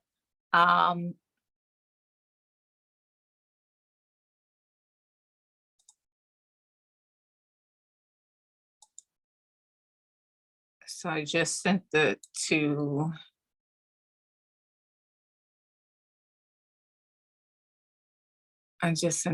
another one group. Oh, we have a lot. Okay. So I'll be sending it as we talk. I'll also be opening up the first readings for the course, which is going to be the chapter on Pan-Africanism, which will arm you with the specific history of Pan-Africanism as it developed at the turn of the century, the 20th century, that is, not the 21st. Okay, and so I will be doing that. I also, in this session, will be sharing, I will also be sharing a film. And if you're looking at the actual syllabus that I'm posting right now, there's a film that I'm going to ask you all to watch called The Journey of Man, A Genetic Odyssey, because I want to raise all of our ships at the same time and get us acclimated to a basic understanding, which is that humanity, and I use this term a lot, when I talk about human beings, I'm talking about African people who are identifiably Black, okay?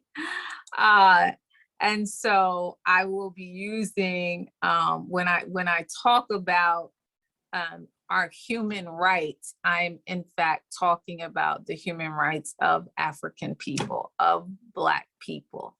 And to be human for most of the time on this earth meant to be, I'm stopping the share so you can see me. Most of the time on this earth, to be human meant to be African, okay? And so that film, The Journey of Man, A Genetic Odyssey, which I'm also going to share in a second, the link for that, is a commentary on the scientific level about the origin of humanity and the fact that to be human means to be African, first and foremost, okay? Side note, human beings have been on the earth. So when I say human beings, I'm talking about the Homo sapiens sapien, which is what we are, the modern human, has been on this earth for 200,000 to 300,000 years. And that's not to say hominids. Hominids have been on the earth for thousands of years. However, the form that we are in, we have been here for 200,000 to 300,000 years. Just think about that. Think about it in terms of money. What's $200,000 to $300,000? A lot of money, right? So that's how long we've been here. We've been here a long time. And most of that time that we have been on this earth, we have been identifiably African, what you call Black, okay? And so first and foremost, for the longest time, to be human meant to be Black. I'm gonna quote a classmate of mine again, as I always do. He always says, no human being has lived outside a cultural construct, right? How you live is culture, right? How you eat, how you pray, how you bury your dead, how you commune with each other or not. That is culture. What you do every day is culture. That being said, no human being lives outside of a cultural construct or a cultural context, right? To be human for most of that time meant to be African, right? First and foremost. Everybody else, they came afterwards. Right? So this film presses reset on everything people think they know, and qualifies this theory that human beings migrated, became human on the continent of Africa, and then migrated around the world to the four corners of the world. And that has been a long-held view, theory, belief, for a long time. This man, Spencer Wells, comes along and he actually starts to use DNA, which you all know is generally a recent thing in terms of history, right? History, in terms of historical terms, DNA is like just yesterday, okay? He uses DNA in our blood to map this, to check this theory, to see if this theory is true. And I'll skip to the end. It is true, but it is interesting to see the journey and how that is qualified and how that is done. So now it's not what you think. You know, I think humanity began in Africa and that the home of humanity is Africa. You don't have to think that. You can say, I know that, because it has been qualified and proven through blood and our DNA, that this is a fact, not an opinion, not a belief, not an idea, not simply a theory or a myth, but a fact. I use this to drive that point home, that what it means to be human is for the most time on this earth, African, okay? Or African is what it means to be human, okay? So that being said, I shared this film for you all to get that piece of historical knowledge integrated into your understanding so that we can all be on the same page about some of these terms, right? Human, African, Black, and so on and so forth, right? So I will be sharing that too in real time in the groups. And then you will be watching that. Now, side note, this is disclaimer. I use a lot of resources to highlight specific things. This resource, this documentary is used to highlight precisely what I just said, that this theory about humanity is qualified with hard science, right? Proven or disproven and fortified with hard science. So now this theory is also scientifically provable, okay? That humanity is from and originated on the African continent. That being said, just like my book with Booker T. Washington, don't get caught up in the agent or the messenger. Stay focused on the message. Spencer Wells is a European person he is a geneticist who does this DNA mapping around the world. He is wrong about several things. However, the science is not wrong, right? Because he can't tweak the science. He can't twist the science, okay? He can't change the blood of the world's population. However, he is, giving some of his own commentary that science is a European thing, is Europeans discovered science. Factually incorrect.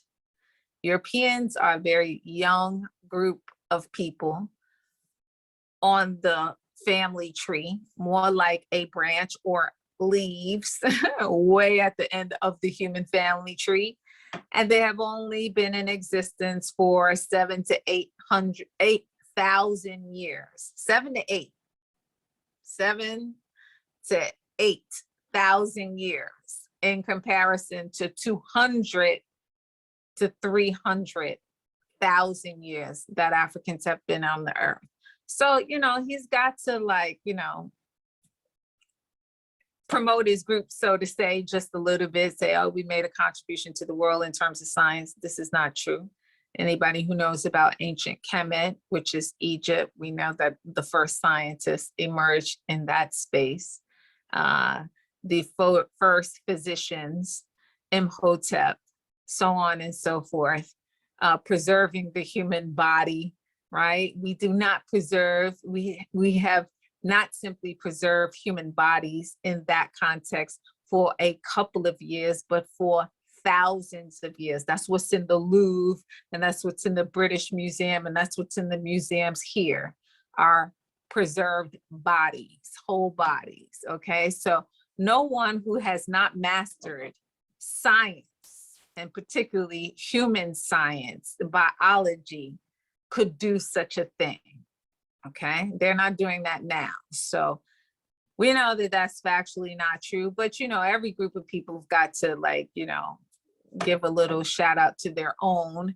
And so that's what he does with that. Don't take it too seriously. The bottom line is that, one, we are watching this to see the theory qualified by the science. Two, please note the attitudes of various groups of people as he travels around the world and says to them that your origins are in fact in Africa. Pay attention and note the response, because this is some of what I Love Black People has to deal with and works for. We work on dealing with and addressing those attitudes, which either make it safe or unsafe for us in various parts of the world. So it is totally relevant, and you should pay attention to that. Some people, based on white supremacy and culture, have certain notions about what it means to be African and what it means to be Black, and therefore respond to us in kind.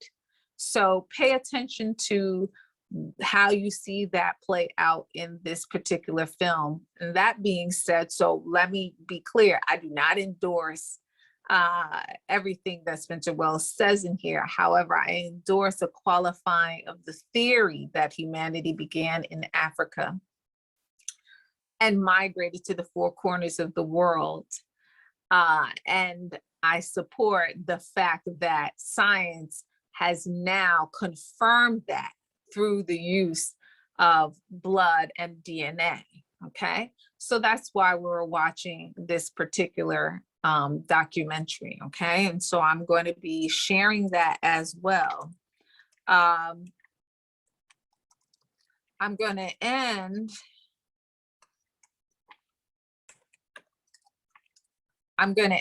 with saying one thing, and then I'm going to open it up to even Q&A, which is that one of the learning. Daily Harvest, hold on, made my life. Sorry, I'm opening the video now, but one of the, let's see. One of the learning outcomes, the last and final learning outcome. No, I'm sorry. The last and final seminar theme, right? Number 5, global Pan-Africanism, the unification of African people for the purpose of eradicating exploitation and oppression, racism, is a direct solution to the condition of African and Black people. I'm going to leave off there with talking about the fact that that is a working definition of Pan-Africanism. It is drawn from the historical context of the first Pan-African Conference, which we'll discuss in the readings this week. So I will be building on that, but generally I wanted to state that outright, that a working definition of Pan-Africanism is unity for the purpose of eradicating oppression and exploitation. So Pan-Africanism is not just African and Black people coming together for a concert. It is not African and Black people living in the same community. It is when we come together to strategize around our collective condition, which is the struggle against white supremacy and culture. And what is white supremacy? It is the exploitation of African and Black people to the benefit of this pseudo scientific and racial category called white and culture called whiteness. So just to keep it simple, Pan-Africanism is when we come together to eradicate oppression and exploitation of African and Black people. And it is usually going to be measurable. If it is not measurable, then that is not Pan-Africanism. Just getting together to have a good time, that's not Pan-Africanist. When we come together with the vision and mission and objective to address our condition under these systems as they manifest in the world, that is Pan-Africanist. So very often people will say, well, you know, Pan-Africanism hasn't done anything for us. Well, because what you're calling Pan-Africanism is not exactly Pan-Africanism, just the gathering of Black people or African people. Do you get what I'm saying? Pan-Africanism is uniquely designed to produce something for African people and Black people as it relates to our condition under white supremacy and culture, which is worldwide, right? Okay. So I'm going to leave it there. I'm going to copy the link for the film, The Journey of Man, A Genetic Odyssey. And I'm going to be sharing that also in real time. And then the last thing I will actually share is the first chapter of this book, not the first chapter, but the first chapter we're going to read from this book, which is Booker T. Washington, Pan-Africanism and Pan-Africanist, which recalls the history through which Pan-Africanism emerges. And it tells you a little bit about Booker T. Washington, but you know, like I said, we're not here to fixate on that either, right? We are here to focus on Pan-Africanism as it comes about in the world, right? So our objective is to do precisely that, okay? I'm gonna go to Q&A for folks who want to ask questions and comment. And while I do that, I will also post the link for the film. And I'm actually doing that right now as I answer those questions or respond to those comments, okay? All righty. So I'm gonna just look at the comments. Okay, please do not forget to send PDF. Okay, I'm not sure, Claudie. Okay, no, I won't forget to send a PDF. All of the documents that I send are in PDF form. So yeah, you should be able to, you know, see them, okay? Let me see. Everything humans do not, everything humans do not in a society is enhanced by social construct. I find this statement very crucial in my sociological analysis. Thanks, Dr. Ray. Thanks for that wonderful statement. It would be. So let me correct you, Everett Stafford Jr., just so you, so no human being has lived outside of a social, outside of a cultural construct. Therefore, so no human beings have lived outside of a cultural construct, right? Or outside of culture. Therefore, the first humans were in Africa. Therefore, to be human means to be African first.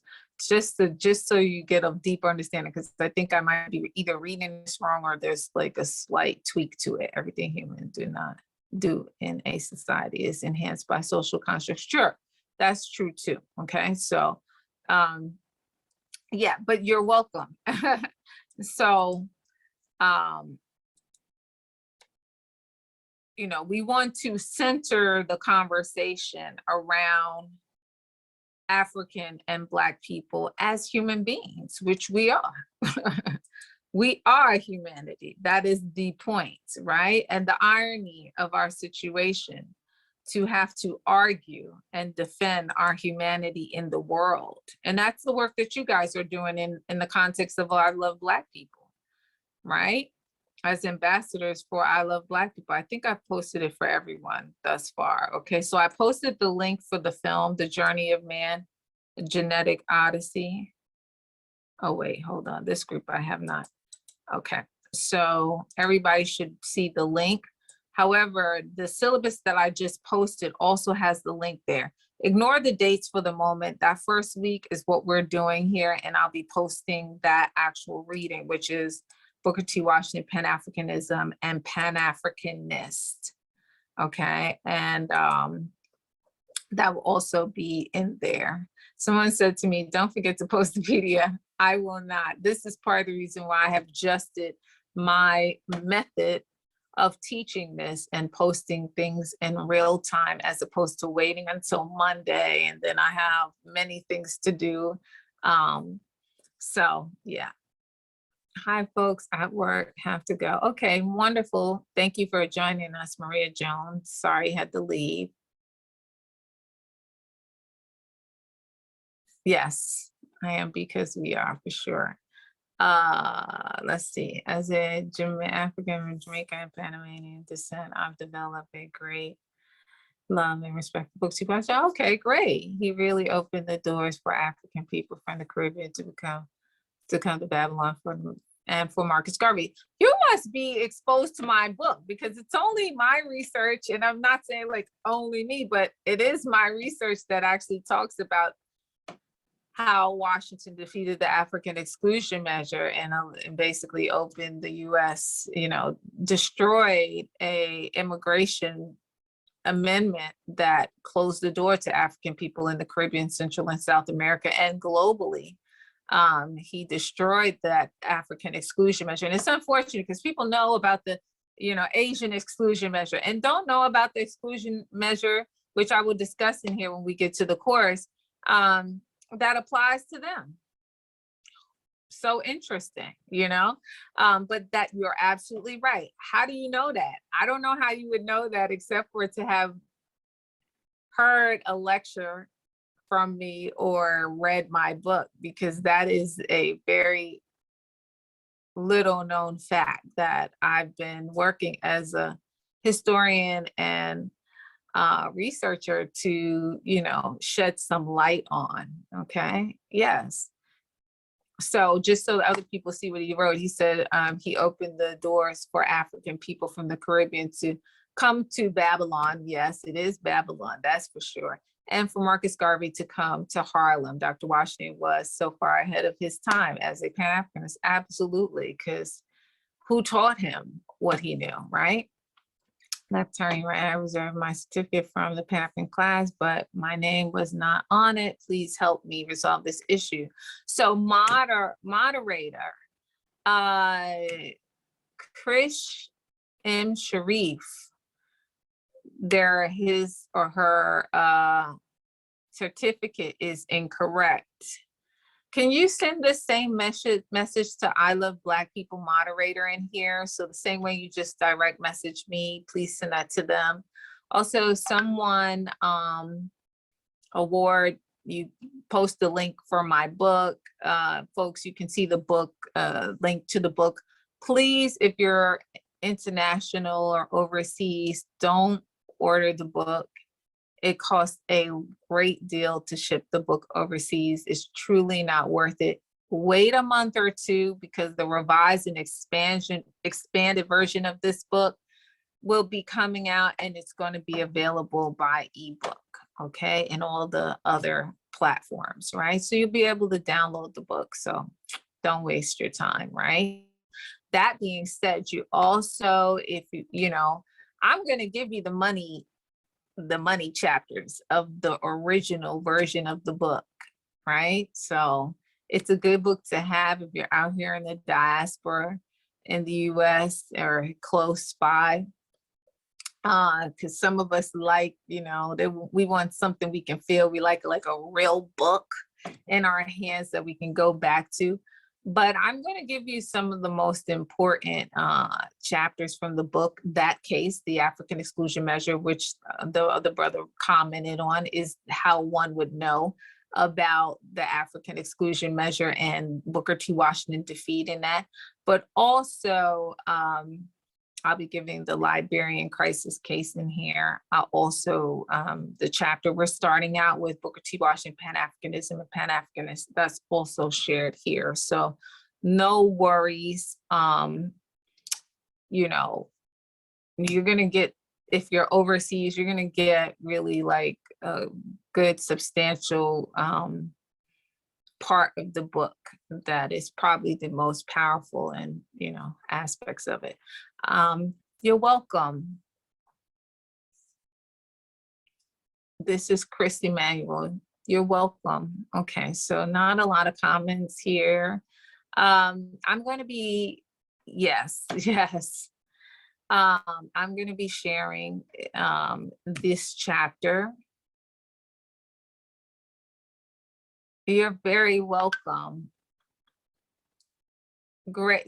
I'm glad you look forward to it. I look forward to every cycle that we have here. I try to, remix just a little bit so that it stays a little fresh and new. But yes, thank you so much for joining us and committing your time to this. And Damani and Ife, yes, the book is going to be in ebook form very soon. Okay. I think that's all the questions and comments that people have. Let me just, I'm going to close this for 1 second. I'm going to go off of camera just to, okay. Oh, Teresa Scott, this is your first time? Okay, great. So let me just, as we do this in real time, let me just share that chapter that I am talking to you about. And, but you can continue to post in the comments right now as I do this, and or moderator, you can read some of them to me. I'm just for a moment finding the chapter so that I can post it here and people can just kind of put their eyes on it in real time. Okay. Actually, I'll just do it this way. So what I'm about to share is chapter, I believe, 2 of the book 2, Washington, Africa, the Making of Pan-Africanist. But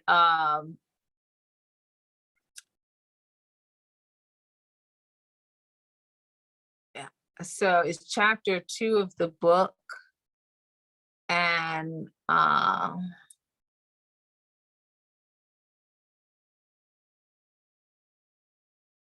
me see how I'm sharing this. It's chapter 2 of the book, and I'll be sharing this in real time with you all. Okay, well, it's giving me a problem here. All right, why is it doing that? All right, hold on 1 second. I've got to see why it won't let me share it. It might take a little bit of more effort this time. Sometimes technology, you know, it doesn't always want to do what we want it to do.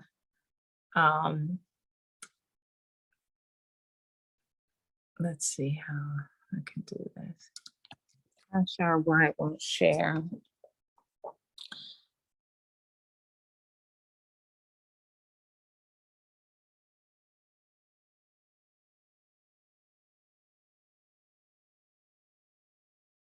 Okay, so I've got to do a little toying with this in order to get it to share.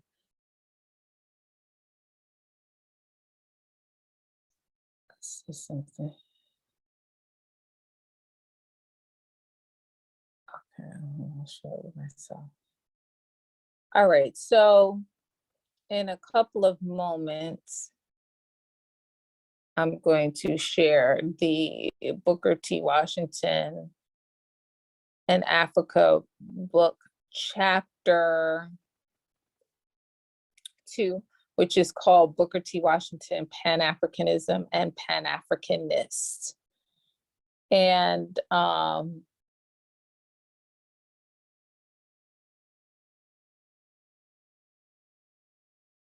this is, okay, great. This is the first of our readings.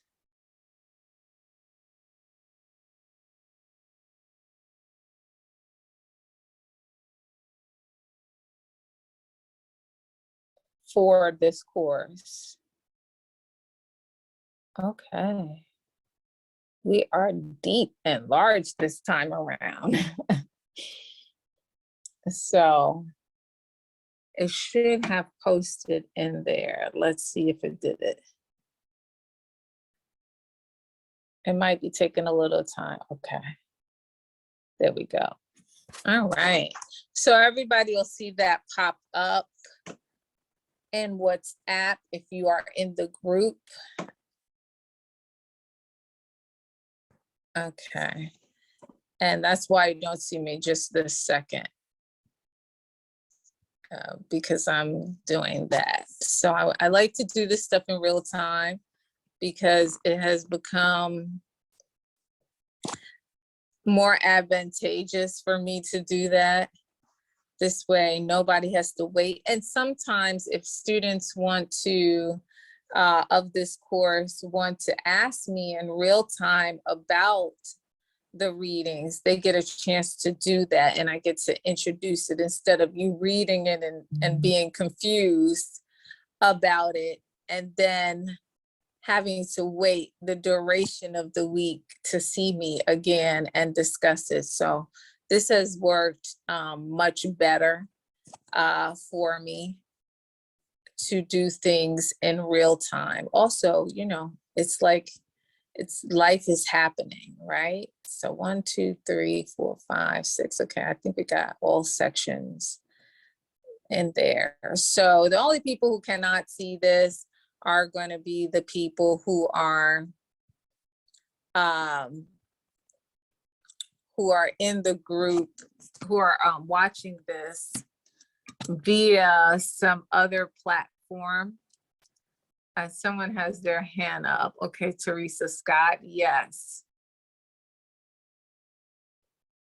Let's see. Okay, so basically if you're in the WhatsApp group, that means you're officially signed up for the course.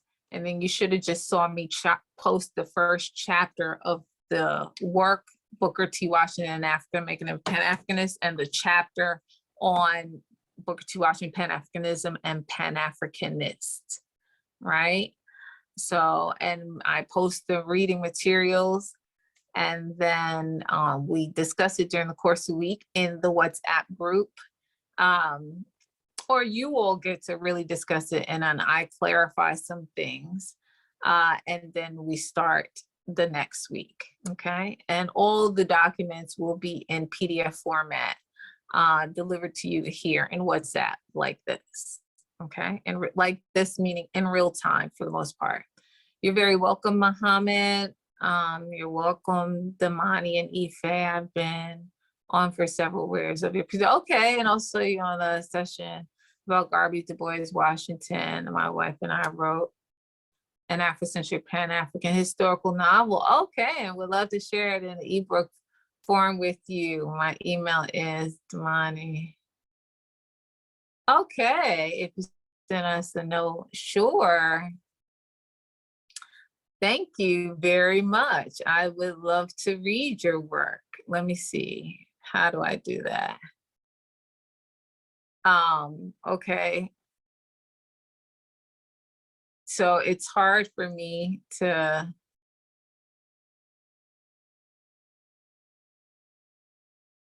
okay. So yes, I'm going to send you my email address and you can send it to me.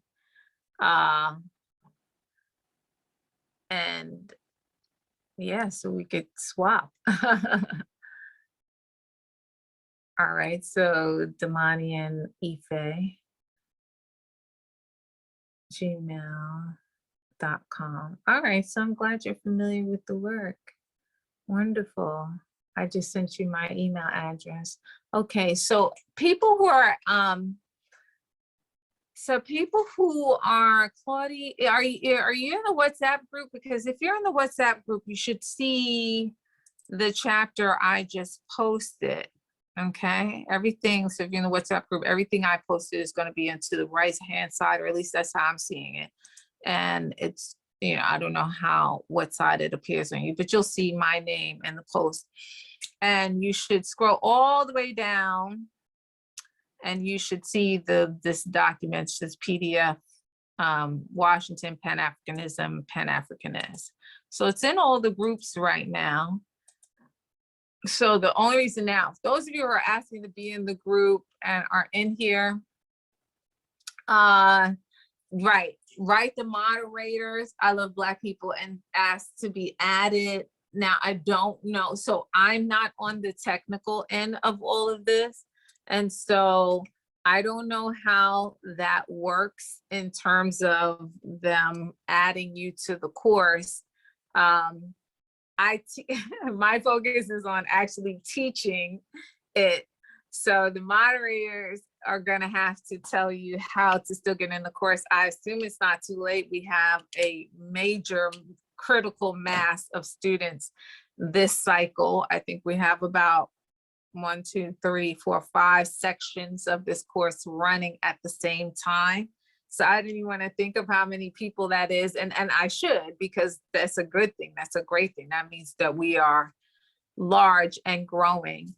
But you can direct message the moderator, I Love Black People, and ask them if you can still be registered for the course, okay? Let me open up the document. I'm going to share my screen one more time if you don't mind. Can you give me permission to share, please? Yvonne? Yes, you're able to. Okay, thank you. So I'm going to share my screen and I'm going to show you how it looks inside the WhatsApp group so that you can read the first chapter. So it's the syllabus, then the film I posted, and then okay, and then you should see my screen right now. I just posted this chapter, okay? Booker T. Washington, Pan-Africanism and Pan-Africanist, okay? And yeah, so you have that there to read. That was just posted. It's a scanned PDF copy of the chapter. And I'm going to end with this quote that's at the beginning of that chapter, just so you can get an idea of, yeah, my phone is, the battery is low. So,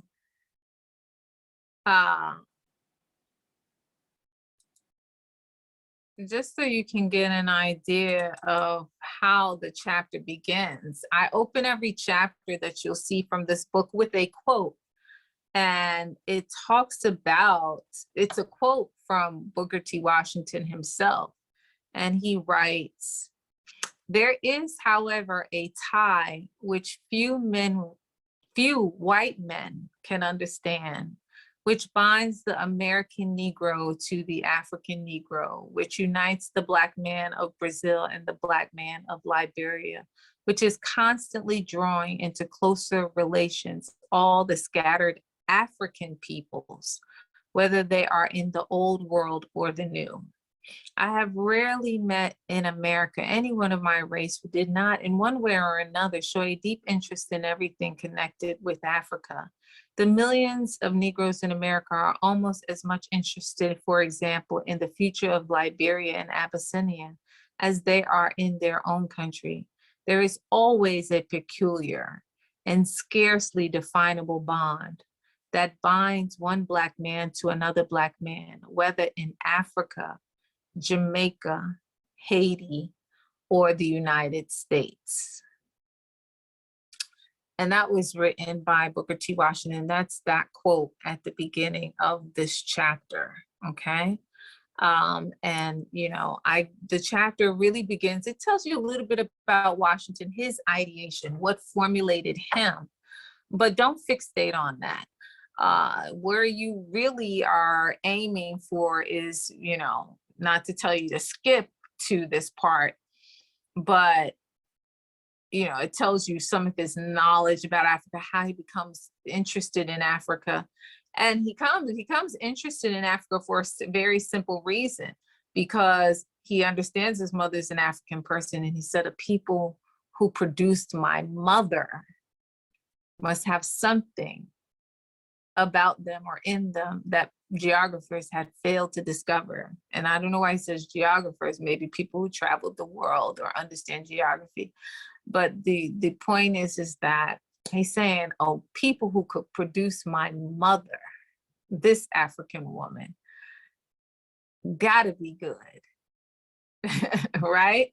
Have to be worthy, have to be the epitome of human and humanity. And so that is his first living example of what it is to be African, his African woman, his mother, right?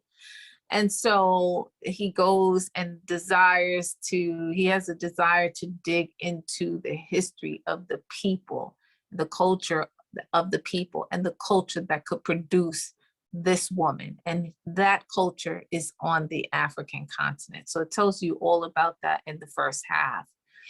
And then it goes into the historical context. And I use this chapter, not even because I wrote it, but because there is a moment in this text, and I'll tell you what page. On page 16 starts a narrative of which recreates the period during which Pan-Africanism emerges. Okay, the years leading up to 1900. Now, let me be clear. There's Pan-Africanism that has always been expressed. That's when we're unifying for a common interest. However, there's Pan-Africanism once the phrase comes about, the phrase is coined, the term has not always existed. Okay, there's a moment in time where that comes about. And this book and this chapter recreates that. Like, that's like saying, let's understand, what happened during 2020 to 2022. You would have to recall all the dynamics that were going on at this moment in time for people to understand what a pandemic was. Sure, pandemics have happened in the past, but what was it? What was this one? What was going on? Who was in power? Who was struggling for power? What were the social, political dynamics going on in the society? And who were the proponents of, certain views, like you all, right? Who was in, I Love Black People, engaging in this worldwide struggle to destroy white supremacy and culture ultimately, and make this world a safer place for African people, Black people. So this is what this chapter does. It recreates that moment in time, okay? And it gives a roll call to all of those African and Black people who contributed to conceptualizing and giving birth to the concept of Pan-Africanism as we know it. So that is what this chapter does, and that particular conversation starts on page 16 of this. The number is on the top of page, so page 16, as you see the number. So not necessarily, I don't know what number it is inside the text, but it is the page that has 16 on the top. Okay, so number 16 in the book. And it recreates that and gives you a roll call of all of those Pan-Africanists who came before, who we are certainly in the tradition of, okay? So I'm going to leave it there. I'm going to leave it there, stop my share.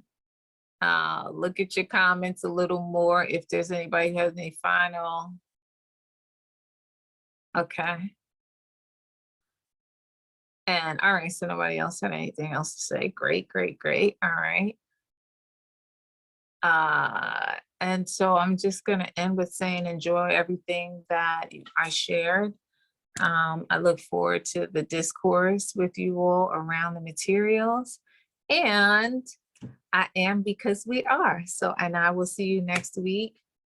Be safe and enjoy. Okay. All right. Peace. Yes, thank you very much, Dr. Wright. You're welcome, Yes. Yvonne. So enjoy the rest of your weekend and thank you for the good lecture. You too. Thank you. Okay. Okay, bye everyone. Bye. Bye-bye.